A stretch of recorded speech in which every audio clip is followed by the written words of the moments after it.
It's a chilly morning here in Orem as we are about to begin, Game 3 of this 3-game series between Utah Valley and Grand Canyon. I'm Jordan Vianucci alongside my partner Ryan Pickens.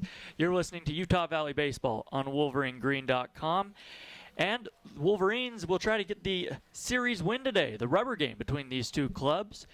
And with that, I will send it over to Ryan Pickens with the lineups and his pregame notes. Ryan? So here we go as we get ready for Game 3 of this 3-game set. Currently split. Winner gets the series. Let's give you the starting lineup first for the visiting Grand Canyon Antelopes, coming in with a record of 23-19, 12-4, currently sitting atop the Western Athletic Conference. Leading off will be the designated hitter Thomas LaRouge. In the 2 spot will be left fielder David Walker. Paul Panachone will hit in the 3 spot. He'll be at short. Chad De La Guerra will hit 4th. He'll be in 2nd base today. Brandon Smith gets the start in center. He'll hit 5th. Garrison Schwartz 6th. Rurik Bridgewater will hit in the 7th spot. Ben Mosseth will hit 8th. And Humberto Aranda will round out the order and bat 9th. Defensively for Utah Valley, pretty similar to last night's ball game. Kate Anderson left. Craig Brinkerhoff in center. Mark Kruger in right. Jordan Schlehuber at 3rd. Grayson Bogdan at short. Zach Fuller at 2nd. Palmer Page gets the start at 1st. Behind home plate is Jake Atkinson, and making the start today, Farr making his 9th start, 32 innings on the season, 27 runs, 26 which have been earned, more walks than strikeouts, 20-12. Opponents are hitting .367. He comes in with a 7.31 ERA. Thank you very much, Ryan. First pitch misses down low. It's 1 ball, no strikes to Thomas LaRouge. LaRouge crowding the plate from the left side. Fastball, strike 2 right there on the inside corner. It's 1-1. And I said strike 2. Strike 1. Already, we're off to a tumultuous start here. I was distracted by all your game notes. First pitch, by the way, 11:58 a.m. Here's a chopper to short. Grayson Bogdan has it, throws over to first, and there's one away. Palmer Page dropped the baseball, but it was on the exchange from the glove to the hand. So still an out.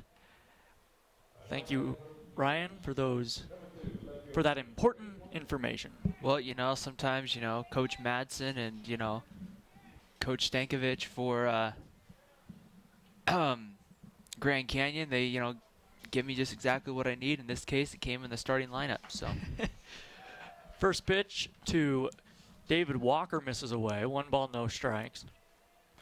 But, a key for Utah Valley tonight, Jordan, in all seriousness, they have to cut down those walks. Those walks last night really came back to hurt Utah Valley. Those walks in this series have been one of the main sources Grand Canyon's been able to get men on base. And you put them on via the walk, this is a team that can pound out 18, 19 hits a game on you. And so they don't need any help putting base runners on. 1-0 fastball missed away. Here's a little looping liner into left field, a base hit. That's going to 3-hop in front of the left fielder, Kate Andrus. And there with a 1-out single is David Walker. Nice piece of hitting by the left-handed hitter. Just kind of shot one out to left.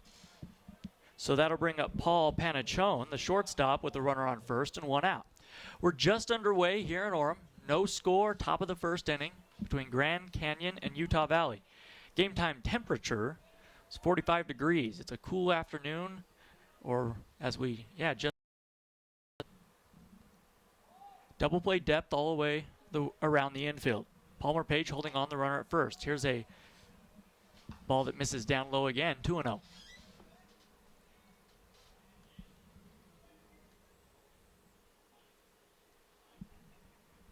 Caden Schmidt into his stretch, peers in. Now comes set below the belt. Taking his time out there. Here's the pitch. Swung on and lifted into right field. Kruger will go back and then come in and do the pop-up dance. Reaches up with one hand, makes the grab, and there are 2 away. So Panachone hit the ball fairly hard, but a routine play out there about 10, 15 feet in front of the track in right field. Kruger made the play, and there's 2 away for Chad De La Guerra.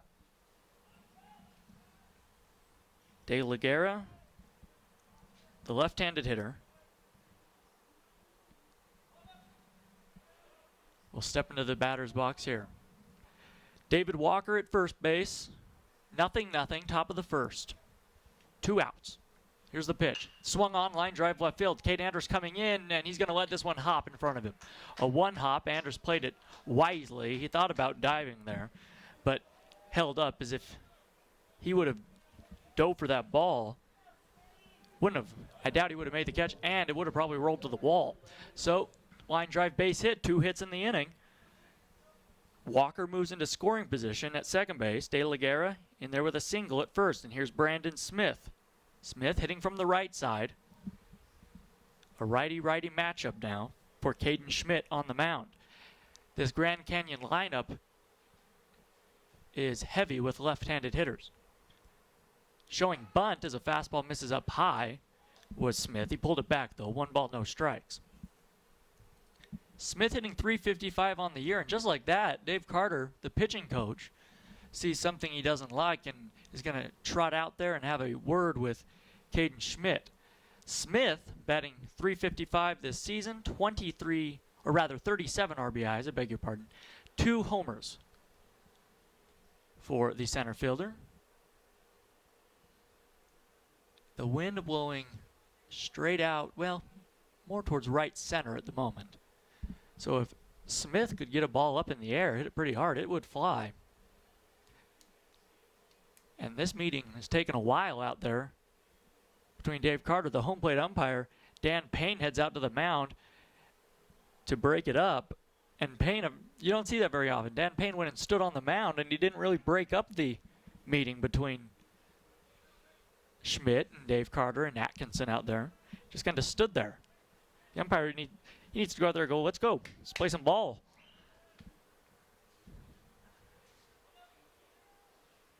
Pace of play is the buzzword right now around the baseball world. 1-0 pitch, showing bunt, and it hit him. So he showed bunt, but he pulled it back in time, and Brandon Smith got hit in the backside. So I don't think that's what Dave Carter told him to do. Base is loaded now for Garrison Schwartz. And this is where, Caden Schmidt has struggled this year. He hasn't gone deep into a lot of ball games. He'll typically go and give you 4, but you really need your pitchers here, especially, getting to Saturday, Sunday. You need them going 5-6 at this point of the season. First pitch fastball misses down and in to Garrison Schwartz. It's 1-0 to him. Schwartz hitting from the left side, a .382 average this season. No home runs, 3 triples, however, this year. 37 runs batted in. The runners, none of the runners, I should say, are being held on with the bases loaded and 2 outs. Schmidt working from the stretch. The 1-0. Gets to the backstop by Atkinson. It caroms back to him. The throw to the plate. No, he'll hold on to it, and it's 1-0. Grand Canyon as David Walker comes in to score. We'll see what they rule that, whether it's a wild pitch or a pass ball. I think probably a wild pitch. It was low and to the right of Atkinson. He couldn't backhand it. He didn't have time to scoot in front of it. It almost looked like he got crossed up, and they do rule it a pass ball.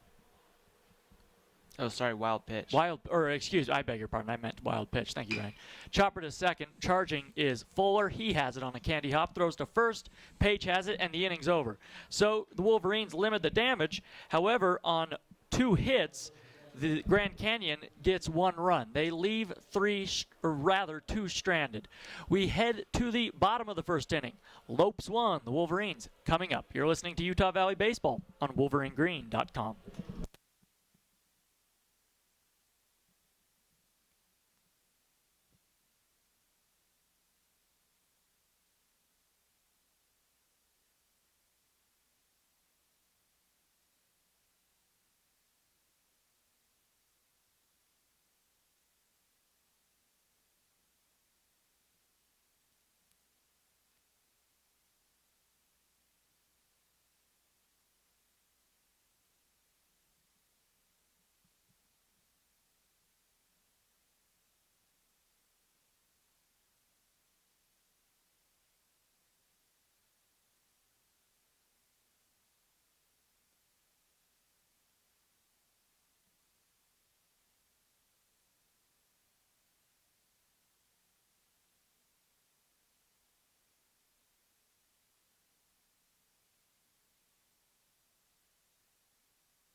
Bottom half of the first inning here on WolverineGreen.com. Utah Valley trailing by 1 after the bases were loaded for Grand Canyon. Caden Schmidt's able to work out of it and only allow the 1 run. Lineup today for Eric Madsen and the Wolverines. Leading off will be Cade Andrus. Mark Kruger hits in the 2 spot. Craig Brinkerhoff back in there again. He's 5 for 9 in the series, swinging a really hot bat. He'll hit 3rd. Zach Fuller will hit cleanup. Spencer Gothberg will DH today and hit 5th. Palmer Page will hit 6th. Jake Atkinson 7th. Jordan Schlehuber 8th. And Grayson Bogdan rounds out the order. Defensively for Grand Canyon, David Walker in left, Brandon Smith in center, Garrison Schwartz in right, Mosseth at 3rd, Panacone at short, De La Guerra at 2nd, Bridgewater back in at 1st this afternoon, and Aranda behind home plate, and Repovich's first pitch low for a ball. The left-hander on the mound today is going to be Jake Repovich, a freshman out of Arizona, Vail, Arizona. 6-2, making his 4th start of the season. Here's a chopper to 3rd in the hole. The shortstop ranging to his right is Panachon. He'll get to it, but wisely holds on to the baseball. In there with a leadoff infield hit is Cade Andrus. So he just chopped one into the 5.5 hole. Panachon did a nice job to get to the baseball, but that was all he could do. Yeah, just a ball hit deep in the hole there, and Panachon could have made the throw.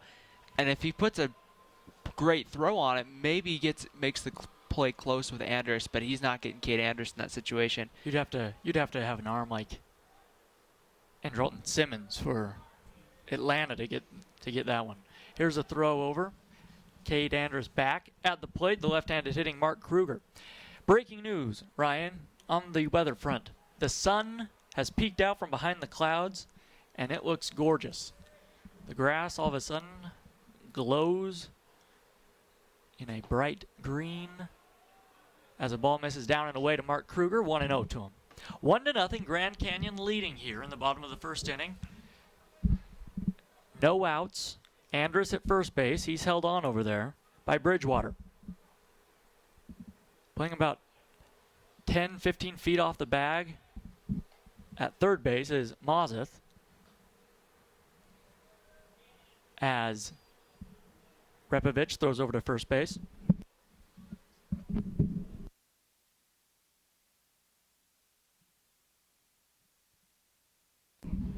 Now we'll throw over again. Andrus back safely. The wind gusting out towards center field. Game 3 of this 3-game set, the rubber match. The Lopes took game 1. Wolverines took game 2. And we'll see what happens here. Andrus dances off. He stops as if going to steal as Kruger chases a ball up and away, swinging and missing. It's 1-1. And Ryan, breaking news once again.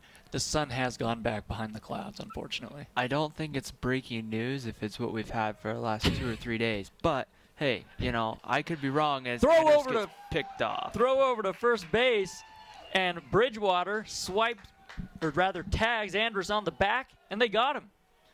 So, not what you wanted if you're Utah Valley after a leadoff single. Andrus was dancing off first base. A nice move by the lefty, Repovich, throwing over there, and they got him. Just didn't get back in time. Pitch to Kruger. The 1-1 is in there for a strike, a curveball, and it's 1 ball, 2 strikes. So you're telling me that I should stop breaking weather news every few seconds. 1-2 pitch is in the dirt. 2-2 to Kruger. I'm not saying you should stop. I mean, that's your choice, but. I just don't think every 10 seconds, breaking news, a ball, and then breaking news, a called strike. Might get a little old after a while, but, 2-2 pitch. That one swung on and popped up. Shallow right field. Coming in is Schwartz. He's waiting, and then shifts back and backpedals to his right and finally makes the grab. That was a major league pop-up, and we saw the wind really played with that one. 2 outs, nobody on for Craig Brinkerhoff.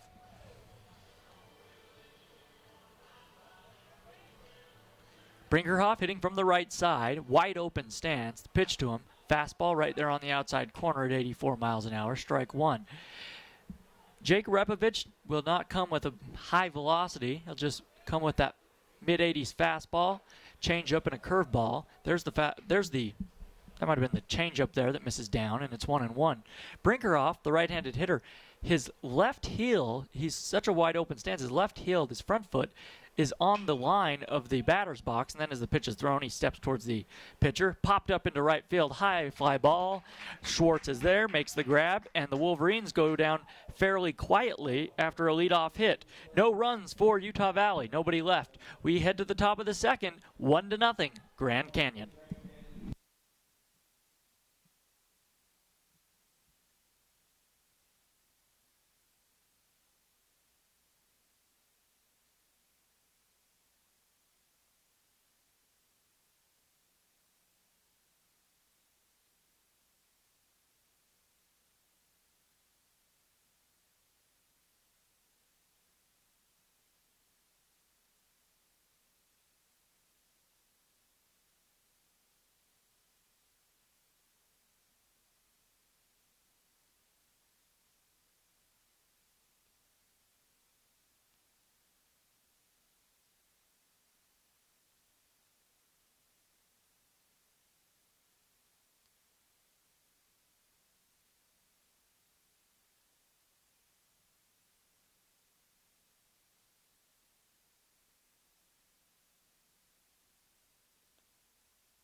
Caden Schmidt back out on the mound for UVU as we begin the top of the second inning. 1-0 Grand Canyon leading the Wolverines. It will be 7, 8, 9 in the Grand Canyon order. Bridgewater, Mauseth, and Aranda. First pitch to Bridgewater misses down low at 86, and it's 1-0. Playing very deep in left, very deep in center, and very deep in right are the Wolverine outfielders respectively.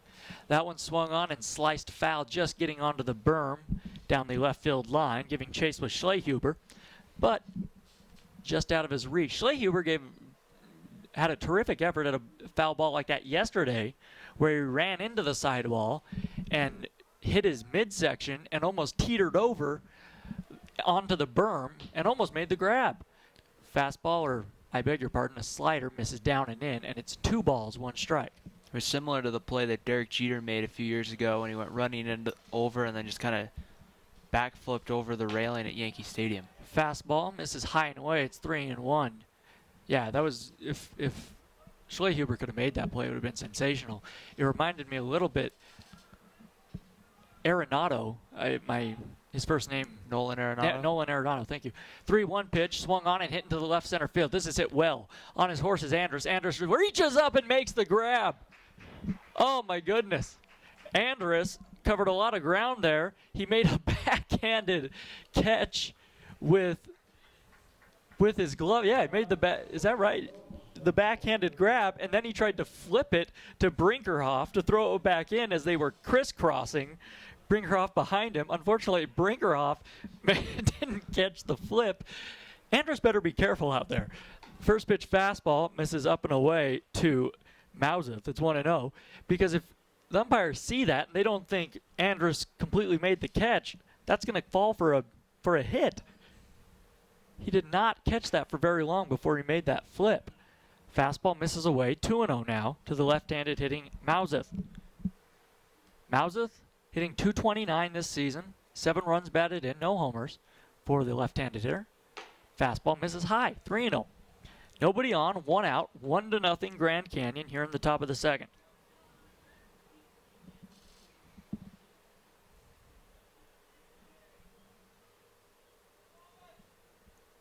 Fastball misses away and a 4-pitch walk to Mauseth. So another runner on here for Grand Canyon in the second inning, and here's the 9th-place hitter, Aranda. Just to complete that thought, Nolan Arenado had a terrific grab just a week or so ago against the San Francisco Giants, third baseman for the Rockies. tracked a ball down the left field line into the bullpen area, then dove on top of the tarp that is stored down there and made an over-the-shoulder grab. First pitch is a fastball that's swung on and missed by Aranda, and it's 0-1. Aranda, the right-handed hitting catcher, is hitting .278 this year. Now a throw over to first base, just back in ahead of the throw was Mauseth. A nice play there, a nice throw over by Schmidt, nice move by the right-hander on the mound. Schmidt rests his glove on the left leg, now comes set and throws. Curveball swung on and popped up left side, foul territory. Schleyhuber giving chase over near that sidewall, but it's well out of play onto the berm, and the count's 0-2.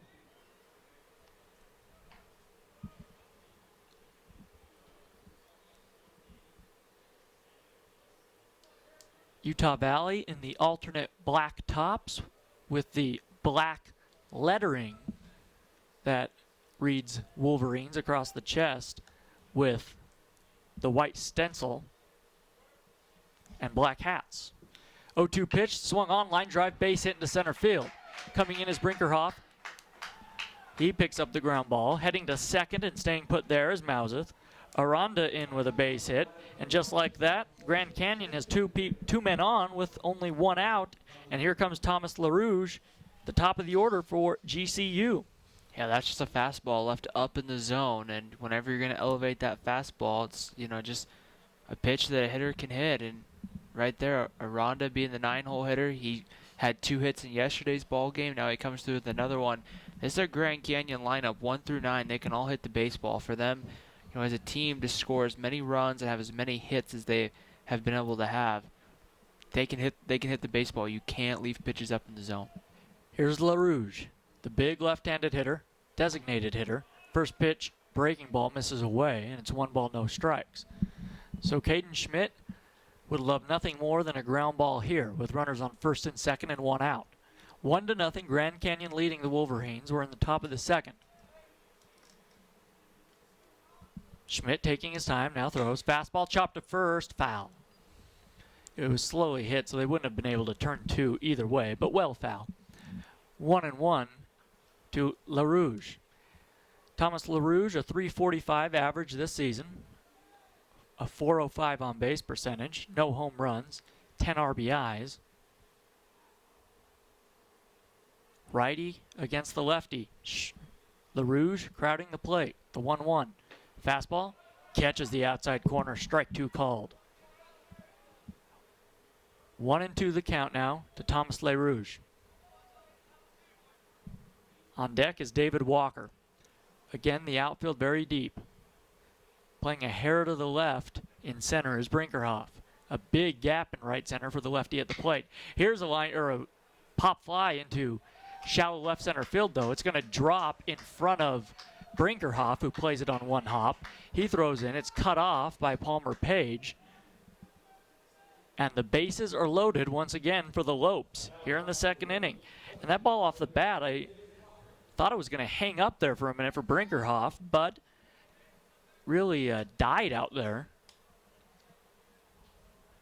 And a single for LaRouge. Here's David Walker. So the corner's about even with the infield grass defensively for UVU. Double play depth up the middle. Bogdan at short playing behind the runner. Fuller at second base. Open stands for Walker, the left-handed hitter. First pitch slider misses down and in. It's 1-0.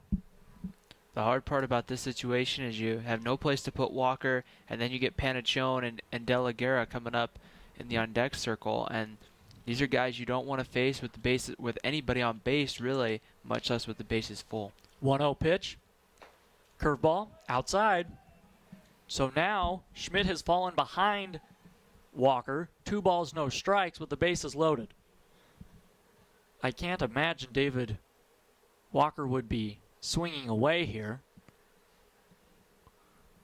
The wind gusting out towards right center field. 2-0 pitch, and it almost came inside and hit him. A fastball with a ton of movement inside and not close. 3-0. So now Schmidt has to come with a strike or it means a run. And as I say that, a right-hander starts to get loose in the UVU bullpen. He has his jacket on. We can't quite see who it is. might be Kyle Valgartson. 3-0 pitch, just catches the outside corner fastball, and it's 3-1. Going with the White Sox or the High Sox, and knowing that we haven't seen Valgartson yet in the series, give him a long relief. We know that Valgartson can go 3 or 4 innings. So 3 balls, 1 strike to count. Bases loaded. That one swung on, flipped into left field. A little bloop. It's going to fall. 1 run will score. They'll hold the runner at third. That is Mauseth. But it's 2-0. Antelopes. An RBI single for David Walker. It looked like he got jammed on the pitch, but he flipped it into left field for an RBI single. Second time tonight where he's just kind of taken a pitch that was a decent pitch from Caden Schmidt, and he just kind of was able to find grass out there in the outfield. Those are the hits you don't want to give up, because you never want to give up the hits, but those are the ones you'll take when the other team's just hitting the baseball. It's when you're beating yourself, that's when you're going to get frustrated very quickly. Mauseth was the man that scored. Here's a fastball that misses down and away. A nice job by Atkinson to backhand that ball. So bases still loaded. Only 1 out here in the top of the second inning. 2-0. Grand Canyon leading. Walker at first, LaRouge at second, Aranda at third. 1-0 pitch, swung on and hit well into left. Cade Andrus moving over to his left. He'll make the grab. This will score a run. Tagging at third is Aranda. It's 3-0. Grand Canyon. That ball was absolutely crushed on a line. However, Andrus was playing deep and just had to take a few steps to his left to get to it. So the Wolverines will take the out, but an RBI on the sac fly for Panachone. He stays hot. And here is Chad De La Guerra. 2 outs. Runners on first and second. Swing and a miss on a curveball. It was a beauty. 0-1 to the left-handed hitting De La Guerra. De La Guerra singled, but was stranded at third an inning ago. I have confirmed it is Kyle Valgartson getting loose in the bullpen. 3-0. Grand Canyon leading. We're in the top of the second inning. The pitch. That one swung on and popped foul off to the left. And it's quickly 0-2 to De La Guerra. And this is something we haven't seen from Caden Schmidt today. He's getting ahead of the hitter. So now he doesn't have to come in. He can try and tempt De La Guerra to chase something outside of the strike zone. Guarding the line down at first is Page. Swing and a miss. He struck him out and the inning is over. A curveball at 72 miles an hour, and it was a beauty. However, the Antelopes get 2 runs on 3 hits, 2 men left on base. We head to the bottom of the second inning. Grand Canyon 3, the Wolverines nothing. You're listening to Utah Valley Baseball on WolverineGreen.com.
It'll be Zach Fuller, Spencer Gothberg, and Palmer Page to hit 4, 5, and 6 for the Wolverines as we begin the bottom of the second inning here in Orem. Jordan Bianucci alongside Ryan Pickens.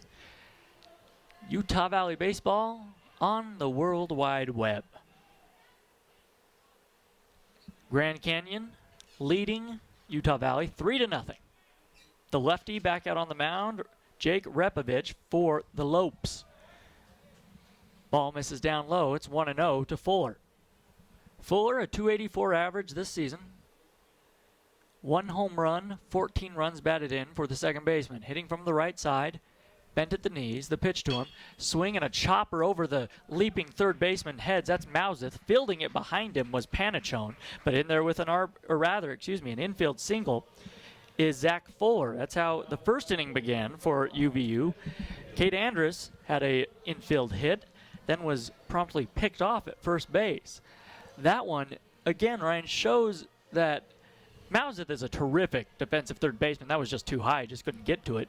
But Panichone, again on that left side, has incredible range. That ball wasn't hit terribly hard, but Panichone ranged all the way behind Mouseth to back him up and keep that ball in the infield near the third base line as Repovich throws over to check on Fuller.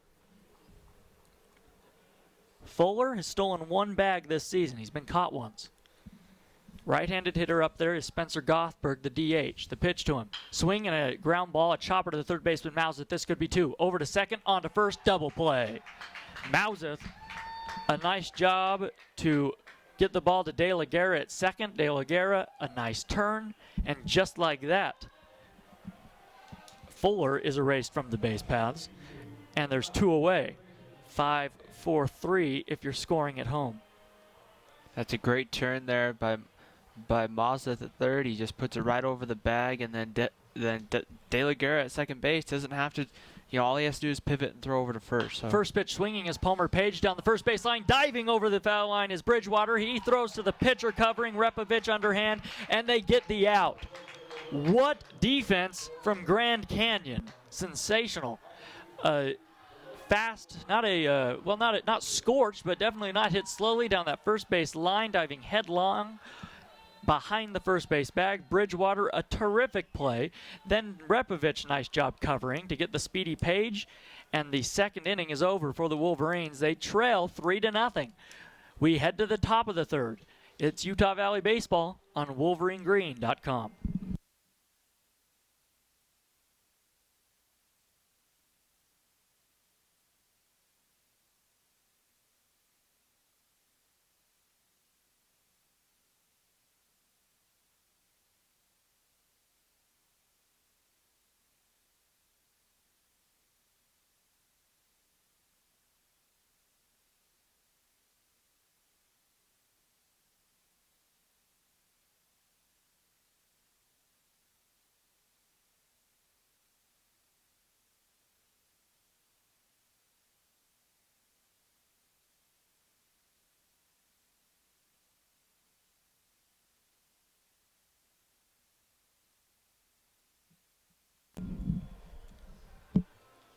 We head to the top of the third inning, 3-0. Grand Canyon leading Utah Valley. Back out on the mound, the starter, Caden Schmidt, the righty, will face the 5, 6, and 7 hitters for Grand Canyon. It'll be Brandon Smith to lead things off, followed by Garrison Schwartz and Rorick Bridgewater. And to tell you all about it, it is my great pleasure to give you Ryan Piggins. Thank you, Jordan, as Brandon Smith will get ready to stand in the box here to begin playing the top of the third. 3-0 Grand Canyon. Caden Schmidt going back out to work. Kyle Valgartson sitting down now in the bullpen. I would imagine the first sign of trouble, Valgartson will start to get loose again. The first pitch to Brandon Smith is just below the belt for a called strike, and it's 0-1. Smith in his first at-bat this afternoon was hit by a pitch. No balls and one strike. The wind and the delivery comes home. Breaking ball swung on, hit right to Bogdan. Back on it, the throw across the diamond in time for the first out here of the third inning. So a hard hit ball hit right at Grayson Bogdan. All he had to do, though, was take about maybe a step or two behind it and field it cleanly and make a good throw for the first out of the inning, and that's going to bring up Garrison Schwartz. Schwartz is 0 for 1. He grounded out to second back in the first inning to end that inning. And the first pitch comes home. That one misses high and away for a ball. And it's 1 ball and no strikes on Schwartz. Schwartz stands in with an open stance. That front foot shaded towards right center field. And there's a line drive hit into left center field. Schwartz is going to make the turnaround first. He'll hold as Cade Andrus gets the ball back in. And a 1-out single. The 7th hit of the afternoon already for Grand Canyon here. And the Lopes have another base runner. Here comes Rorick Bridgewater. Bridgewater flew out to left back in the second inning. After in last night's ball game, Bridgewater didn't start game 2, so we saw him play in that first game of the series. Had a double and a couple of walks in that one. And the first pitch in around the knees for a called strike, and it's 0-1. Caden Schmidt, the right-hander, working now from the stretch. Sorry, the 6th hit. I said the 7th. Grand Canyon with now 6 hits in the ball game as the pickoff move. Schwartz dives back. Schwartz on the season 7 for 10 in stolen bases. So he is a threat to steal, 70%. And he's going to steal here. That was swung on by Bridgewater and hit foul, and we'll have an 0-2 pitch coming here to Bridgewater. Had Bridgewater not swung at that, Schwartz probably has a very good chance of stealing that base. He got a great jump off first, but we'll never know whether or not he would have stole it since the pitch got fouled away, and it's 0-2 on Bridgewater. Schmidt looks in to get the sign here from Jake Atkinson. Infield up the middle at double play depth. Would love a ground ball right about now. And Schmidt just kind of turns and holds the baseball up, and getting back over to first is Schwartz. We'll see here if Grand Canyon will send Schwartz again 0-2. He's leaning towards second, and he's not going. This one's just off the plate for a ball, 1-2. Schwartz over there at first had everything is, cleats were dug into the dirt, and then all of a sudden he just kind of started moving that leg towards second base, and then took about 3 hard steps and stopped. 1 ball and 2 strikes the count. Outfield straightaway, time called here as we had a ball or a bat or something noticed right outside the dugout, so Utah Valley will pick that up. So 1 ball and 2 strikes the count here on Bridgewater. Schmidt set from the stretch and delivers home pitch out, and the snap throw down to first is going to get down the right field line. Garrison Schwartz is easily going to have second base. He's going to take the turn and head for third. The throw from Kruger is cut off by Fuller, and a throwing error on Jake Atkinson will move the base runner up to third base with 1 away. So what's a costly throwing error there for Jake Atkinson? A good call on the pitch out. Not a bad idea to try to throw down there. But in that situation, you had the bad throw gets past Palmer Page and now moves that runner up to third. Infield for Utah Valley is going to come in and try to cut the run down. They can't afford to get down too many runs in this one. Schmidt delivers home. Breaking ball comes inside, and they're going to say hit the runner. And it's going to go to 3-2. They're going to say that Bridgewater didn't attempt to get out of the way, so they're going to hold him in, and out comes head coach Andy Stankiewicz as he'll have a quick visit here with the home plate umpire to have a quick visit with Dan Payne and get an explanation. Bridgewater didn't make an attempt to get out of the way, just kind of stood in there. And I think with the argument Grand Canyon's trying to make is that the breaking ball came in that he didn't really have time to make an attempt, but it was a breaking ball, not a fastball, so he would have had time. That's the only real argument Grand Canyon can make, and at the end of the day, it's just going to go to ball 3. So the count will go full on Bridgewater here with 1 out. And Caden Schmidt, in danger of walking Bridgewater, is going to have to come over the middle of the plate here. Schmidt gets the sign from Atkinson, kicks and delivers, swung on and missed, strike 3, a big strikeout as Bridgewater chased one out of the zone for the second out of the inning. That is the second strikeout for Caden Schmidt, second out here in the inning, and Ben Mosseth going to come to the plate. Mosseth walked in the second inning and then came around to score that first run in that second inning. Infield will move back into normal depth, and the first pitch comes home. Mosseth swings through it, and it's no balls and a strike. No balls and 1 strike. Mosseth has made some fantastic defensive plays, but just hasn't been able to try to find a way here to see the 0-1 pitch. That one swung out, 2-hopped right to second. Fuller's there. His throw to first is in time, and the third inning comes to an end. So right there, Utah Valley able to hold Grand Canyon off the scoreboard. We head to the bottom of the third here on WolverineGreen.com. Grand Canyon 3, Utah Valley 0. You're watching Wolverine Baseball on WolverineGreen.com.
Bottom of the third inning here on WolverineGreen.com. Grand Canyon 3, Utah Valley 0. The Wolverines will send up 7, 8, 9. Jake Atkinson, Jordan Schlehuber, Grayson Bogdan coming up against the left-hander Jake Repovich, who has been so far in control as the first pitch coming home to Atkinson. He swings through it, and it's 0-1. Atkinson hitting 205 on the season. Stands in from that right side, pretty squared up stance. The 0-1 pitch, that one bounces in there. Aranda keeps it in front of him, and the count evens at 1 ball and 1 strike. 1 ball, 1 strike here with nobody gone here in the third inning. And the kick and the delivery on its way. That one swung on, grounded to short. Right there is Panicone, his throw across the diamond in time, and the first out of the innings recorded on a ground out. So Repovich has been in control here in the early going, keeping the ball down, getting lots of ground balls. He's given up a couple of base knocks here and there for Utah Valley, but the Wolverines haven't been able to produce any runs as Jordan Schlehuber will stand in. The wind and the delivery comes home. Schlehuber takes that one low, just below the knees, and the count goes to 1 ball and no strikes. Schlehuber wearing number 4. From the right side, the 1-0 pitch comes. That one's going to be bounced over to third. Mazeth is there. His throw in time over to first, and there's 2 outs. So trying to get one through this left side of this Grand Canyon defense, not going to be easy with Mazeth and Panicone there, because Panicone has a deep range and a good arm, and then Mazeth has great defensive abilities to be able to dive and keep balls in front of him as Grayson Bogdan's going to come to the plate. Bogdan hitting 275. And the first pitch, wind, delivers, comes home, swung on, and foul back to the screen. No balls and a strike. Bogdan, a junior out of Bluffdale, Utah, played at Riverton High School, just up the road a bit here from Orem, Utah. No balls and a strike. Repovich working here from the windup, gets the sign from Aranda, delivers home the pitch. Bogdan swings, hits that one to right field, going back on it's going to go foul as Schwartz was chasing them back to the wall, and it just kind of one-hopped and went foul. And it'll be 1 ball and 2 strikes the count here on Grayson Bogdan. Bogdan, the shortstop for Utah Valley's made some fine defensive plays here in the series, trying to do something here with the bat. And the 0-2 pitch misses low and away for ball 2, 2-1. Sorry, 1-2 the count on Bogdan. Bogdan with 39 hits on the season, no home runs, 8 doubles, 2 triples. The 1-2 pitch, the kick and the delivery comes home. That one low for a ball, and it's 2 balls and 2 strikes the count. So 2 balls, 2 strikes with 2 down here to Grayson Bogdan. Repovich set here from the mound, ready to go. Kicks and fires home. The 2-2 pitch is going to be pulled foul by Bogdan. Bounces it down into the bullpen, where Utah Valley's been able to have some men sitting down there now. Val Gardson, one of those pitchers who has been getting loose at various times throughout the ball game. 2 balls and 2 strikes the count. Repovich comes home. Bogdan again fouls that one away. Ryan, I just stepped outside to, to get something to eat. And I'll tell you this, it's a lot colder out there than it is in here. We have the window open right in front of us. The wind is gusting out towards center field. It's freezing outside. The 2-2 pitch swung on, and that one's going to be rolled over to third. Repovich going to feel that he's going to have to quickly turn, and he's not even going to make the throw. And there's a single here for Grayson Bogdan. A 2-out single, now back to the top of the lineup in Cade Andrus. I was out before the ball game along the concourse, and Grand Canyon fan came up to me and says, "Where's your coat?" And I'm just like, "It's in the press box." He's like, "Keeping it warm, are you?" Yeah, these Grand Canyon, good amount of Grand Canyon, relatively good amount of Grand Canyon fans. They travel fairly well. We're in the midst of some candlestick weather. I like to say, it's windy and it is cold. Throw it over to first base, but and you wonder what it can do though is it really can affect the pitcher's grip on the ball, and we'll see if we because we haven't seen great sharp breaking balls really yet. And the first pitch to Cade Andrus, he takes a cut and misses. It's 0-1. Really kind of too reminds me of the Pacific Northwest playing baseball. I mean, even this time of year, you're looking at 50s as a high, and it's just interesting to see, especially as a hitter, if you get that too far jammed or too far out, it just kind of rings through your hands. Yeah, it's better using aluminum bats than, oh man, the wood ones would be tough today. And that one's thrown over. Back standing is Grayson Bogdan. Bogdan on the season 2 for 2 in stolen base attempts. We'll see here against the left-hander Repovich. He's having to stay a little bit closer. The pitch comes home. Andrus one-hops that one to second. They'll go over to short. And Panachone touches the bag for the final out in the 3rd inning. So Utah Valley doesn't get anything in the bottom half. They do get a hit. We head to the 4th here on WolverineGreen.com. Utah Valley 3, Grand Canyon 3, Utah Valley 0. After the break, Grand Canyon comes up to bat here on WolverineGreen.com.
Top of the 4th inning, 9-1-2. Humberto Aranda, Thomas LaRoche, and David Walker as Aranda pops that one high into the afternoon sky. And Grayson Bogdan's going to make the catch, but end up going to the ground. And he held on to the baseball for the first out of the 4th inning. Yeah, nice play by Bogdan. It was hit high, and I think the wind still blowing out towards right center really played with that one. But Bogdan able to keep his concentration to make that grab. So here comes Thomas LaRoche. LaRouge is 1 for 2 on the day. Had a single in the 2nd, and the first pitch comes low and inside for a ball, and it's 1 ball and no strikes on the Grand Canyon leadoff hitter. 1 ball and no strikes the count. The wind and the delivery coming home from Caden Schmidt. That one's chopped over to short. Bogdan is there. The throw across the diamond in time for the 2nd out of the 4th inning there. So with 2 outs, it's going to bring a 2 for 2 David Walker to the plate. Walker singled back in the 1st inning and came around to score Grand Canyon's first run of the ball game. And then he had an RBI single in the 2nd.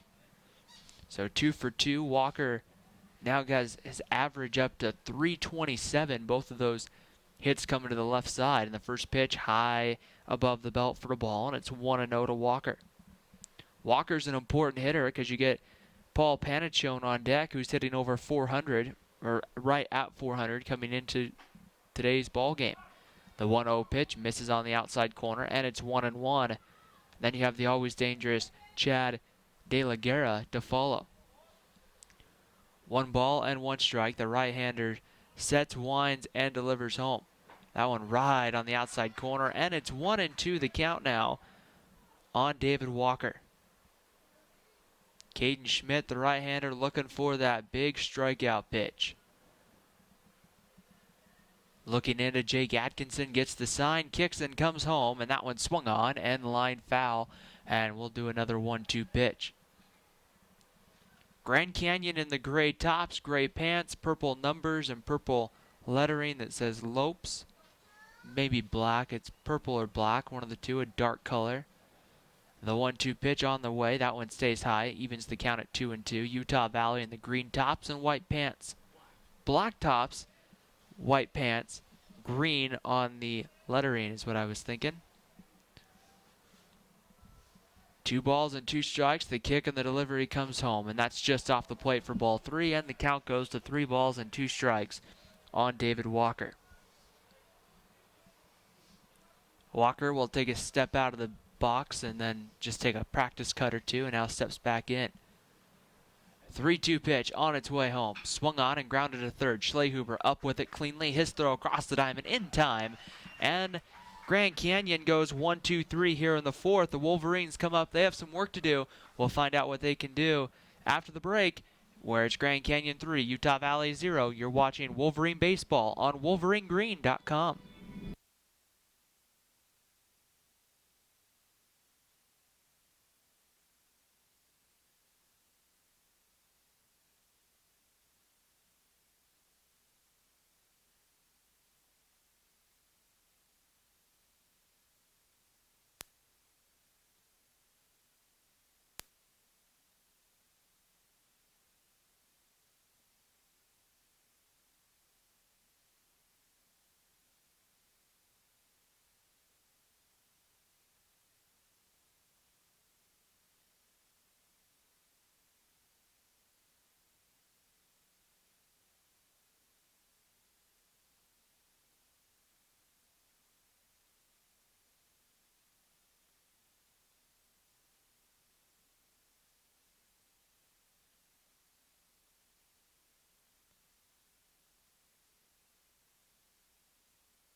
Bottom of the 3rd inning, Utah Valley coming up. They are trailing here in this one by 3, and if there's a part of the lineup to get something started, it's really this 2, 3, and 4 group so far in the series. Kruger, Brinkerhoff, and Fuller. Mark Kruger struggled yesterday against the left-hander Andrew Naderer, and 0 for 1 today, flew out to right back in his first at-bat. So we'll see here what Mark Kruger can do here against the left-hander Jake Repovich. And the wind and the delivery comes home, and the first pitch in at the knees for a called strike at 84 miles an hour. Repovich not going to go extremely hard, not very overpowering, so he's going to have to hit his locations and mix in that breaking ball really well. And there's another fastball on the inside corner. It's 0-2. That one getting up to 86 miles an hour. No balls and 2 strikes. The right-hander, the left-hander winds and delivers on the mound. That one on the outside corner for a called strike 3. Mark Kruger rung up on strikes for the first out here of the 4th inning. That is the first strikeout of the day for Repovich. First out of the 4th inning. Here comes Craig Brinkerhoff. Yeah, Kruger's had a rough series. He's gone 2 for 9 and struck out. That's his 4th strikeout of the series. Brinkerhoff swings first pitch, grounds it over to third. Mazeth is there, his throw across the diamond in time for the second out of the 4th inning. So just an easy ground out there, and now with 2 outs, it's going to bring up Zach Fuller. Fuller 1 for 1, had a single, but then got stranded back in the second inning. Fuller just kind of hit a high chopper up over Ben Mazeth at third base and into left field. Repovich, the left-hander, sets on the mound, kicks and comes home, and that one right on the outside corner, and it's 0-1. No balls and 1 strike. The left-hander Repovich kicks and comes home. That one low and inside for a ball, and it's 1-1.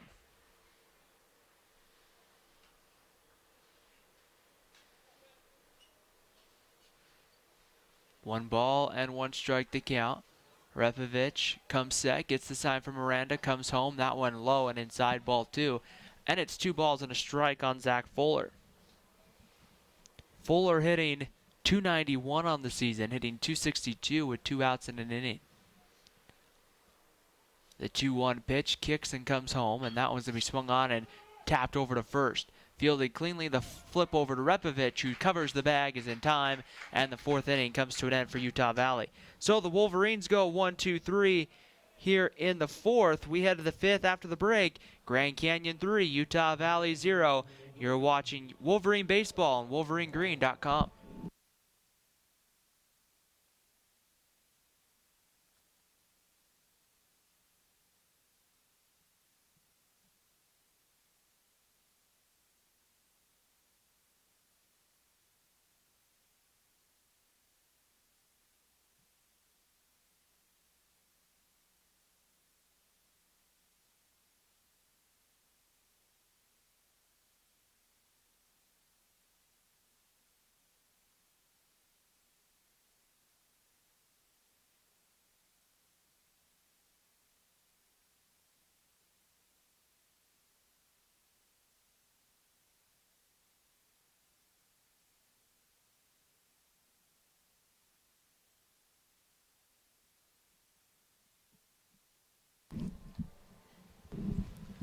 Top half of the 5th inning here on WolverineGreen.com. 3-0 Grand Canyon, and the Antelopes are going to come up 3, 4, and 5 here. And to tell you all about it, my partner in the booth, Jordan Bianucci. Jordan? Thank you very much, Ryan. Panichon hitting from the right side. First pitch to him is a curveball that catches the outside corner from Caden Schmidt. Strike 1. 6 hits for Grand Canyon this afternoon. The windup, the throw, curveball just stayed up high. That had a nice break to it at 73 miles an hour. 1 ball, 1 strike, the count. Standing up straight in that right-handed batter's box. 1-1 pitch swung on, popped up in the infield. Right side, Palmer, the first baseman, coming over. Fuller, the second baseman, calls him off, makes the one-handed grab about 20 feet off of first base, and there's 1 away in the 5th. Well, Ryan, the Wolverines are staying in this ball game with it only being 3-0, and they really haven't hit a ball hard yet this afternoon. But Caden Schmidt has done a nice job to get out of some jams and to limit the damage. So he gets 1 out here. Here's De La Guerra, I beg your pardon. First pitch is called a strike, 0-1.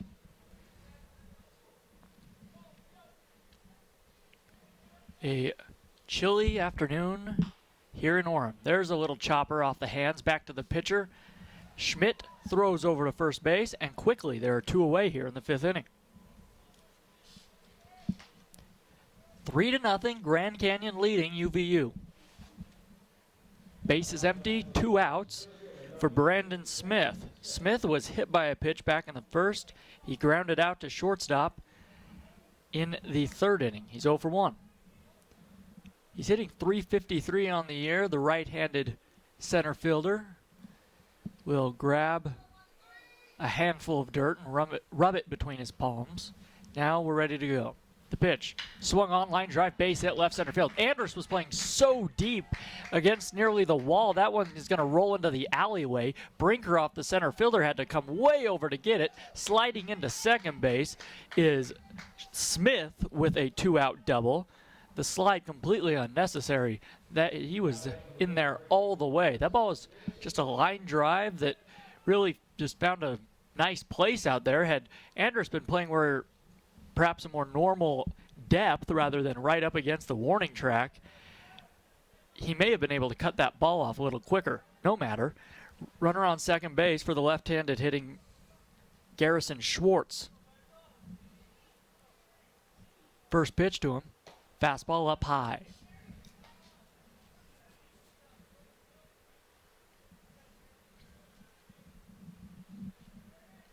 Two men out, one man on for Grand Canyon. We're in the top of the fifth inning. They lead 3-0 over the Wolverines. 1-0 is swung on and fouled out of play off to the right side and out of the ballpark.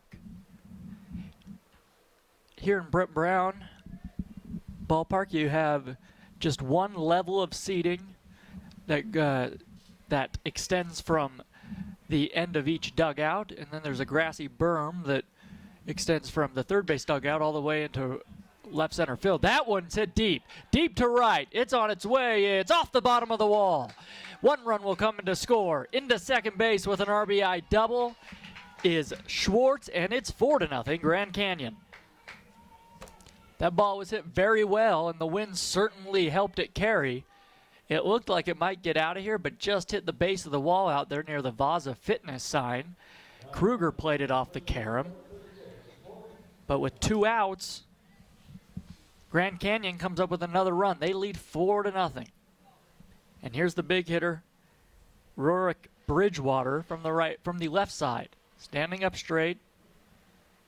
First pitch to him, swung on, lifted high into left field. Coming over and to his right is Andrus. Andrus near the wall. He drives and he made the grab. Andrus kind of just fell backwards toward the wall as that ball was sinking on him, and he made the grab to the right of the 3:05 marker. So the Wolverines give up another run. They trail 4-0. We head to the fifth inning, bottom of the fifth inning, I should say, here on WolverineGreen.com. Once again, Lopes 4, Wolverines nothing.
We head to the bottom of the fifth here at Brent Brown Ballpark in Orem, Utah. Game 3 of this 3-game set between these Western Athletic Conference foes. The rubber match. 4-0, Grand Canyon leading Utah Valley. Spencer Gothberg, the designated hitter, will lead things off for Utah Valley. Right-handed hitter takes a ball down low from Jake Repovich, who has pitched very well. Given up 3 hits, but no runs. 1-0 pitch. Fastball misses way away, and it's 2-0. In fact, the Wolverines have yet to get a runner into scoring position. And really, only 1 hit is found in the outfield. 2-0 from the lefty. Fastball catches the outside corner, waist high, and it's 2 balls, 1 strike. Gothberg hitting .250 on the year. No home runs, 22 runs batted in. 2-1 pitch. Swung on, line drive center field coming in is Smith. Smith will play it on a bounce. So a leadoff single for Gothberg, and that's really the first hard hit ball we've seen off the bat of a Wolverine today. That'll bring up Palmer Page with a man on and nobody out. The Wolverines need to start chipping away here. They trail 4-0.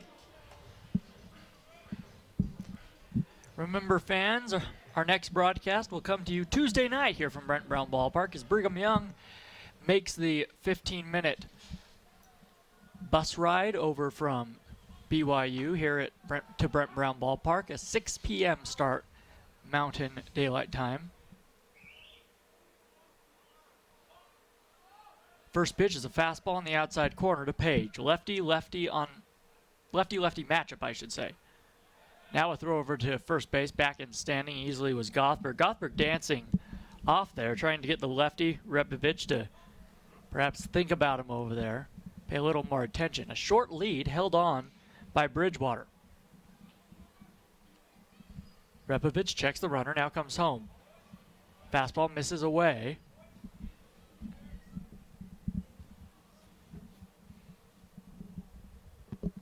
And it's 1-1 strike to Page. Palmer Page was robbed of a base hit back in the second inning. A terrific diving stop at first base by Rorik Bridgewater and then he tossed it to the pitcher Repovich, covering the bag for the third out of that second inning. 1-1 pitch on the way, swung on, a little blooper into shallow left center field. Coming on, making a shoestring grab in center is Brandon Smith. What a play. Just a bloop off the bat of Page. Smith playing fairly shallow already, sprinted in though to his left, extended the arm, reached down, and brought that ball up just above the grass, making the grab, and there's one away. What a play. That saves a base hit and keeps the runner at first. So 1 out for Jake Atkinson. Fastball misses off the plate, 1-0 to the right-handed hitting catcher.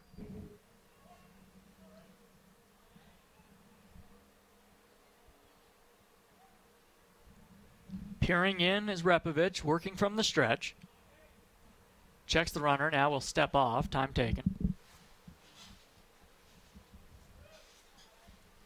The wind still blowing out towards center. Everybody straight away for the Lopes. A thrower to first base again. Gothberg back in, standing. Gothberg has stolen 3 bags this season. He's been caught once. Atkinson hitting .203 on the season. The pitch, fastball just off the corner. And it's 2 balls, no strikes to Jake. 1 out, a man on. 4-0, Grand Canyon leading. We're in the bottom of the 5th inning. The pitch, swung on, ground ball up the middle, base hit. Holding at second is Gothberg. Jake Atkinson with a single up the middle, a hard hit ball that skipped off the infield dirt and into center field. So 1 out and 2 men on for Jordan Schlehuber. And that's definitely the hardest hit ball we've seen hit off Repovich, just a fastball that Atkinson timed perfectly. And that's the thing with a pitcher that doesn't exactly throw overpowering. If he can't get those other pitches like a breaking ball over the plate and he has to throw a majority of fastballs, I don't care how fast of a fastball you throw, once you time it, the other team's going to be able to hit it.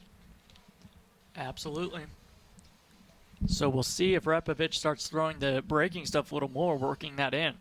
Here's the pitch to Schlehuber. First pitch, breaking ball right there on the outside corner, strike 1. Schlehuber has really struggled this season. He's batting .163, only .129 with runners on base. However, for what it's worth, his average does go up with runners in scoring position to .182. 0-1 pitch, swung on, base hit into right center field. Jordan Schlehuber rounding third, and on his way home is Gothberg. Here comes the throw. It's cut off, and the Wolverines are on the board. 4-1 the lead for Grand Canyon now, and a big hit for Jordan Schlehuber.